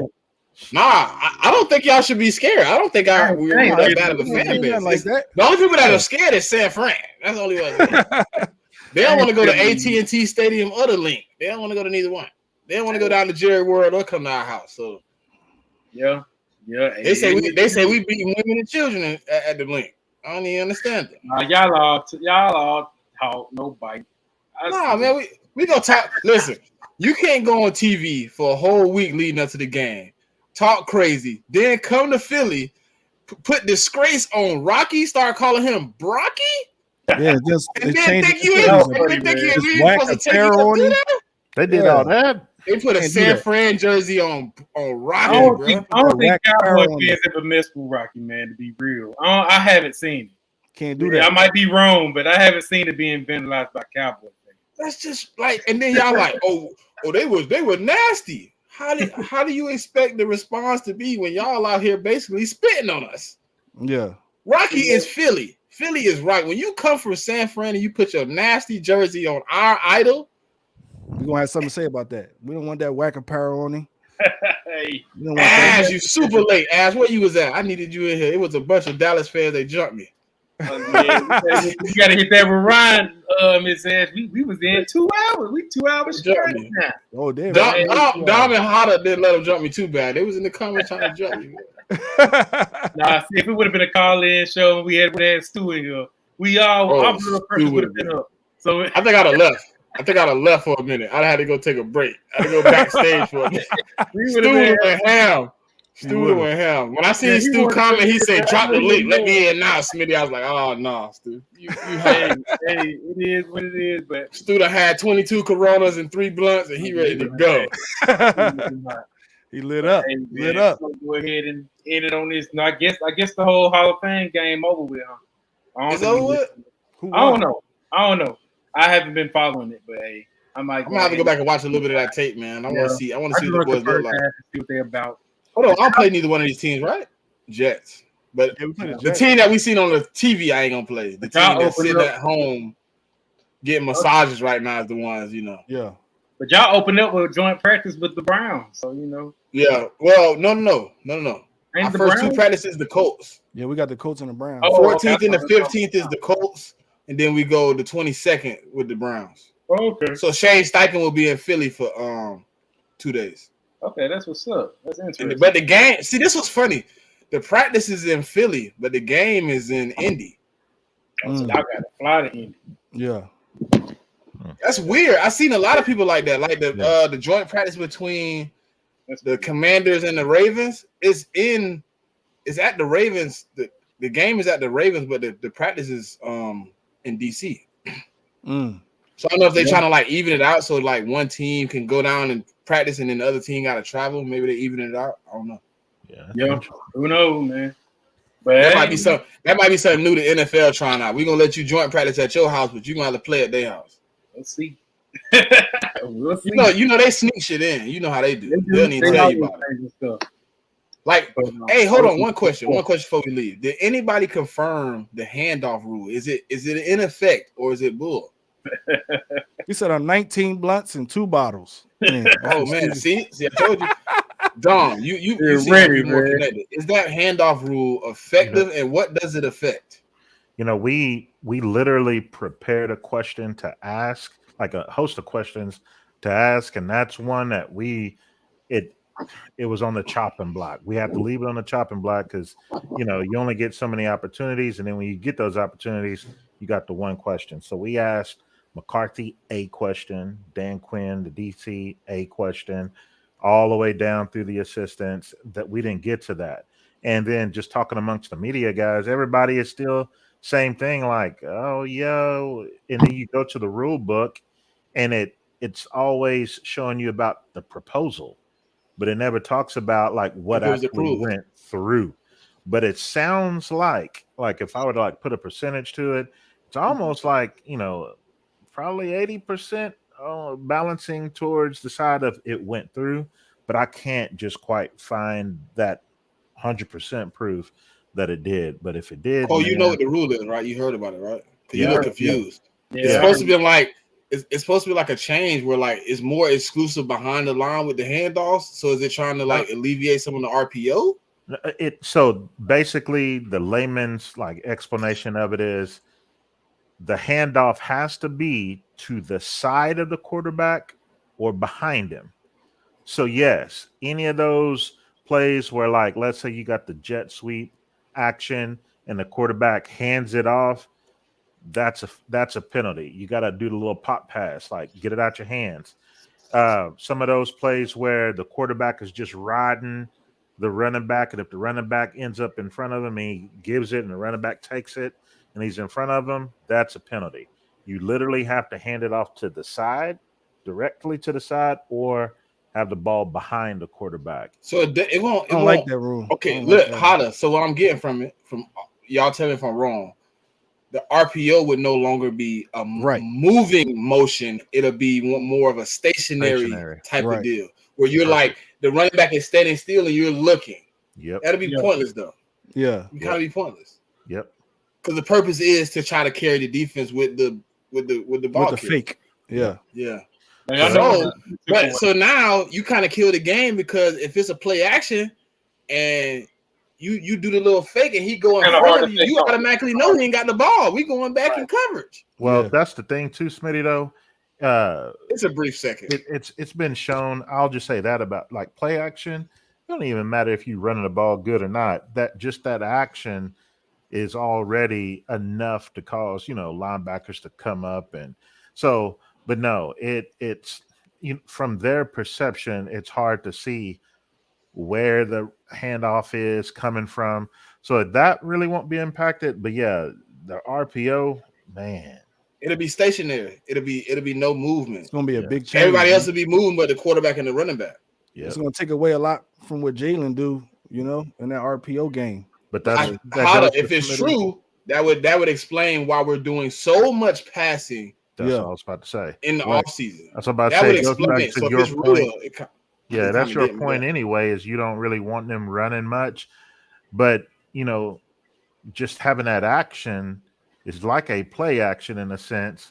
So you got that fear factor with Hurts. I mean, because he's probably arguably, you know, him and Fields, the most athletic quarterbacks in the league right now. Dang, that's why we should have watched the Hall of Fame game. Don't they initiate all the new rules and stuff and tell you at the beginning? That's when they do it. They try out a lot of stuff in the Hall of Fame. They tell you at the beginning like all the new rules they implemented in this game from that weren't last season that they trying out. Then I should have looked. Yeah, they should have took away that tush push too. Yeah, the what? That tush push, that rugby football y'all be playing.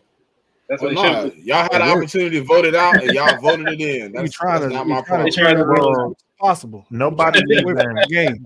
Like a lot of teams cried about it, but none of the teams even made a proposal, so they didn't even vote on it. Maybe they just want to go ahead and beat it. You know, I thought they did make a proposal, Don, to take it out.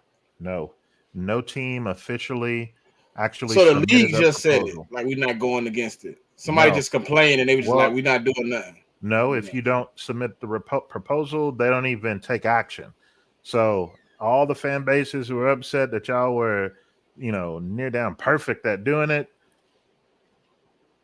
Nothing was submitted to the competition committee. I can see why. The owners they want their coaches to beat it. They're like, "Nah, we ain't gonna punk out." Well, they want them to use it. Yeah, that's what I'm saying. It's gonna probably be different variations of that play now. Yeah. You know. Hey, y'all remember when Miami brought out the Wildcat? How crazy people thought they was. Right. Now think about around the league right now. Last year, whatever. How many teams initiated something like a lot of teams Wildcat will try it too. That's a lot of teams may try it. Yeah, it's like a little tryout. Like, oh, it didn't work for us. All right, it ain't our thing. Ronnie Brown killed that.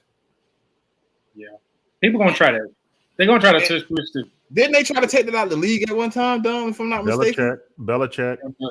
I thought so. He did put a proposal in for it. Oh yeah, he hated it, and then went with it. I'm saying. You can't beat it, join it. Yeah. You know? Then he went and got who was his first one? It wasn't West, was it? No. I remember he did a lot of it with El Mendola and Edelman. I think who was the first one he started doing with it? It was West? Was it West? I think it was with West Welker. I can't remember. I know whoever it was, the second time the second dude was a quarterback. So I know the second one was Julian Edelman because he was a quarterback. But I can't remember who the first one he tried it with, and I remember it too. He did it, and then everybody was like, "You talking about it like that, and you gonna run it in the game?" I mean, shit, they wouldn't let me take it out of the game, so I'm gonna try. I can use it. Taysom Hill, that's another basically Wildcat guy. True. He sucked at passing that rock. Man, we He can catch it too. I gave him that money, man. Listen. I know this on live, right? I know everybody gonna kick, but that's what I thought we got Jalen for. The Wildcat. I really thought I thought he was Taysom Hill. I thought he was gonna come in and do everything for us, bro. I thought he was gonna be part of the run game. I thought he was gonna be part of the pass game. You know, little trick plays here and there where he stretched out wide. He come in motion, get the ball, deep pass, and then he became the quarterback. I was just like, whoa. So shout out to coaching staff because he right where he should be. Right where he should be. Shout out to them, man. I got evidence. I got the proof. I got the proof that I was high on Hurts. Whenever y'all got him in that second round, I was sick. I thought that because Falcons should have got him. Because he's a Texas kid, he's from Texas. Mm-hmm. I watched the grind that he went through, whenever they, stripped him out, put Tua in, like he's still being, the ultimate professional. Even as early as that, he's showing, that those leadership skills, being happy for his guy, his team, and it was genuine. Like he wasn't even putting on the show. Then he goes to Oklahoma, he gets better, he does his thing. And so I'm like, man, the whole time I was like, he'd be a perfect backup for Dak, like similar skill set, but probably more athletic. Post leg injury, Dak, like that San Francisco game he was running. I was like, oh God, Dak. No, I'm it's gone. Hook the trailer, Dak. They got him in some read option plays. They bringing those back. He can run a lot in practice. Yeah, but he actually not bad in read option. If you look at his he's actually not bad in read option. That was the skill in Mississippi State with Brian Johnson. Right. Exactly. He just don't got that athleticism like he did in college since that injury. But, what was the actual injury? I can't. Was it a patella too? He broke his leg. Who, Dak? I thought he broke the patella and all that at once. The ankle area. He broke. Yeah, the ankle. It was his ankle area. It was gruesome. Yeah, right above the ankle. Yeah. But he ain't been the same running after that. Yeah. He ain't about to get too much running. I think he mentally don't want to run. I think he mentally had to get out of his head that hey, I can't run and not get hurt. Because wasn't it the injury was on a run play, right? It was on a run play. Yep. It was on a run play. Yeah, it was just a free tackle, like a it was a freak accident. That was horrible, man. Like that, like Alex Smith. Yeah. That was a freak accident. Just gruesome. Hard to watch. No, I'm saying freak accident. Like you don't see that much. Like a freak accident. Yeah, that's crazy. I think somebody said they ain't seen a Smith like that for Alex, like an Alex Smith injury since old boy got hit by LT. Yeah. That was the last time somebody had that same injury. That ended his career. Medicine wasn't out there like that back then. Right. Imagine if the technology we have now was in the NFL in the 90s and 80s and shit. Don't name it would have played long. or like Bo Jackson. Bo Jackson would have been nasty because I bet you that injury he had is simple. No. Why not? It was the hip.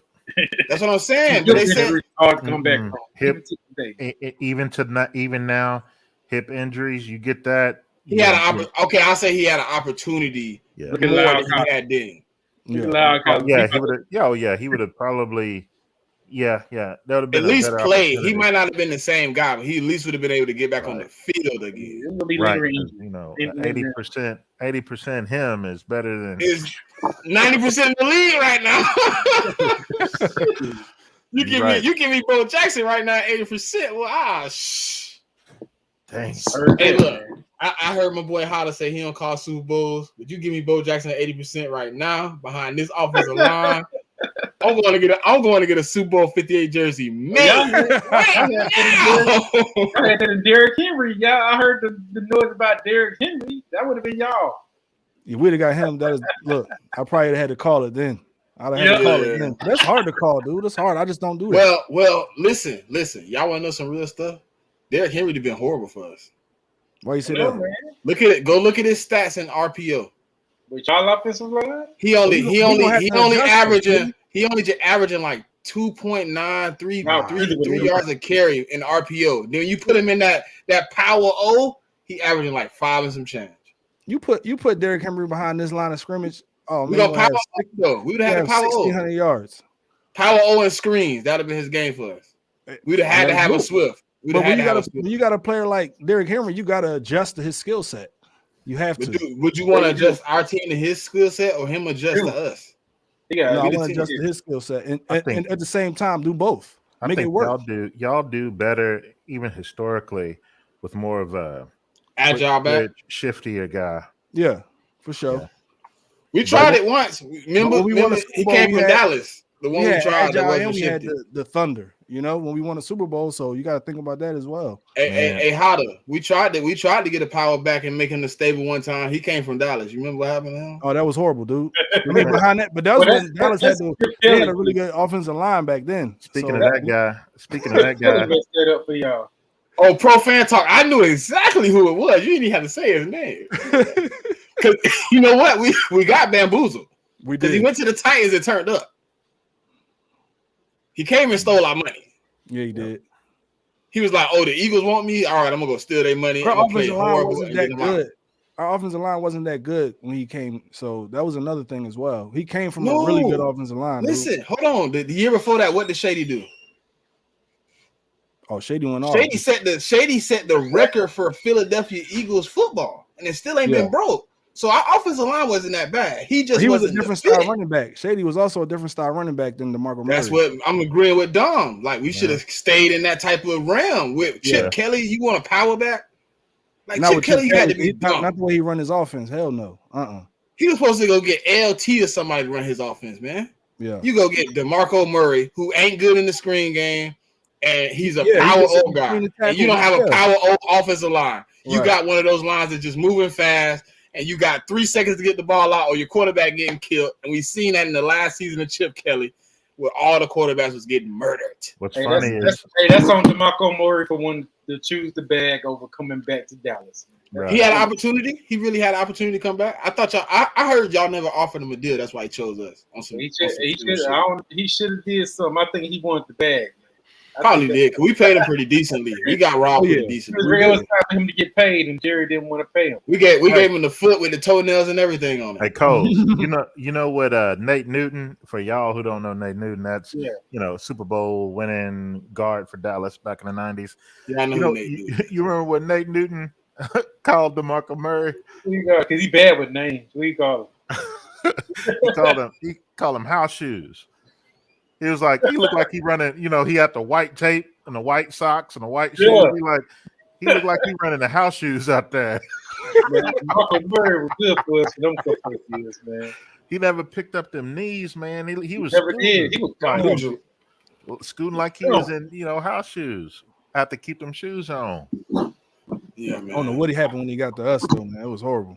Then he went over there to be the bridge back for Henry, and he looked like gold. Listen, they drafted Henry and got DeMarco Murray thinking he was gonna be able to just transition in, and DeMarco Murray go for what, 1,400 yards?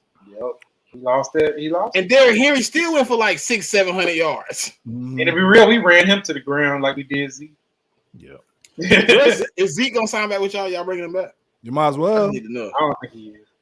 Might as well. I love think He, Zeke. he was just with the Patriots, right? Oh, Dom said I love him, but that means he don't want him back. Yeah. Man, he done sold so many 21 jerseys. Where does he go though? Okay. Look, before we end, where's the best fit right now in everybody's mind for Zeke? I thought it was the Patriots. For him, The Patriots ain't Yeah. made nothing for him, though. for him, it's the return back to Dallas. Yes. But Yeah. for Dallas, it's time just to move on. But really, shoot, y'all. Yo, what? At least Zeke reliable. He stay on the field. No, He- we you not. know, We're not picking up. I'm a good. I actually, Hada, no. that was actually my answer. it's y'all. To the Without Eagles? listen. If it wasn't for like before Penny, you can go look at my video. I got a video out. Before Penny, I wanted him. No. His short yardage is crazy. Zeke's short yardage and pass blocking is crazy, bro. Them Like, ladies I is can't- done, dog. Like I hate that he was a I Dallas don't know, Cowboy. man. Zeke can still got it in him a little bit. He can Okay. still Listen, make I plays. hate that he was a Dallas All right. Cowboy because the Eagle fans hate him so much, so they'll never hear me out. But if he played for any other team right now, people would be okay with him coming in. Yeah, I can He see is him the being best a- pass blocking running back in the league. I give you that. He is a real good pass blocker. He is a And real his good He pass can still blocker. run. He can still run. He can still He run. got. Okay. You got I mean, to hold on, Hada. You got to think. You don't You have just the said first we got the best offensive line now. You put him behind it.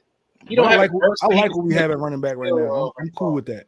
I'm cool with what we got. I don't Yeah, want Zeke. I'm cool with that. I'm cool with it now, but I'm saying like before we got Rashad Penny, I was high on him. But Yeah. right now, if I was to take him somewhere, the Jets.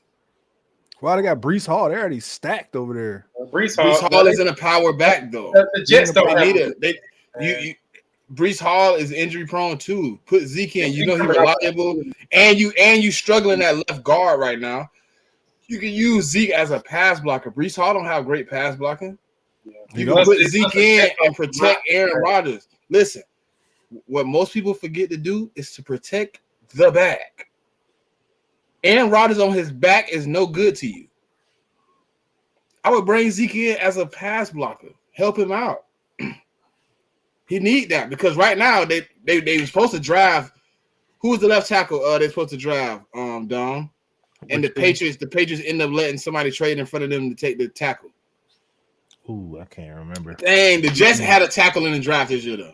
And he was falling to them and like so preciously, and then Bill Belichick just an asshole. He's we don't need him, so we're gonna let somebody else get him. So Remember. I think he can come in and really help that. But that I say Jets. What you say, Hada?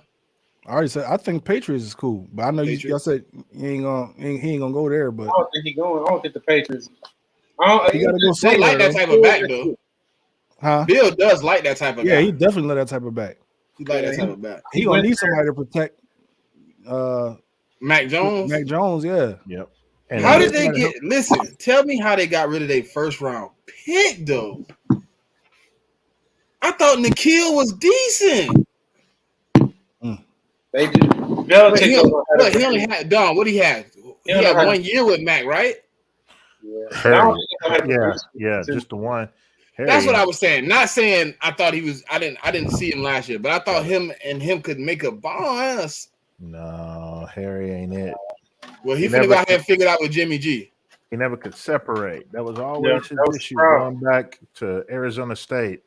It's like you like the size, the physicality, but when you put him in the NFL, will he be able to separate against even like league average cornerbacks? And thus far, he just has proven that he He can't do it. No, he just can't. And now he And- got Jimmy G. It ain't gonna get no better. Yeah, when you start your career off like he started his career off, guys don't make a rebound. Like there, I don't even know of any exceptions to the rule. So the dude's got like maybe 600-700 yards in a 4-year career total. Like, and he can't stay healthy himself, and he's often in a doghouse. But of course, a lot of people put in Bill's doghouse. Yeah, it wasn't good for him last year either. Yeah. Well, You know, I appreciate y'all for coming out, man. It's been another episode of When Enemies Clash. It's fire. I hope everybody in this room get to sweep the AFC East. That's what I'm gonna say to finish it off. I hope we sweep the AFC East. I hope we sweep them all. The whole AFC East. I want y'all to lose every last one. I do. Losing. Yeah, You know why I want you to sweep them? So when we get ready to play, it ain't no. I want to hear that last year, like, oh, y'all played the Green Bay, we beat Green Bay. Y'all played the Jaguars, and we beat the Jaguars. No, I want y'all to beat everybody we beat. Everybody we beat. I want no excuses. And then I want you in the NFC Championship game so I can send you home sad. And then that's my goal. I would love to see that. I want to see Cowboys. Y'all better hope. If I could paint a picture, right? I would see y'all in the NFC Championship, and then I would go beat the Bills so I can get them their extra L because they ain't got one from me yet. They about to get one. You better hope. I'm talking about in the Super Bowl. We the only NFC East team that didn't get them a L in the Super Bowl. Yeah, the Dallas Cowboys got 2, the Giants got 1, and the Commanders got 1. I need to get my 1, so I need them to get there. That will be to be 0-5 against the NFC East. Make it look good. Then we ain't look harder. Once we do that, then the Cowboys won't talk trash to us no more because we had 2 Super Bowls and we beat the Bills. They won't say no more. I still gotta get more. They still gonna talk trash. Until we get more than them, they gonna still talk trash. It'll be lighter though. They hang on to them things tight. Y'all gotta get 6. Them Commanders fans still talking mess to y'all. We ain't worried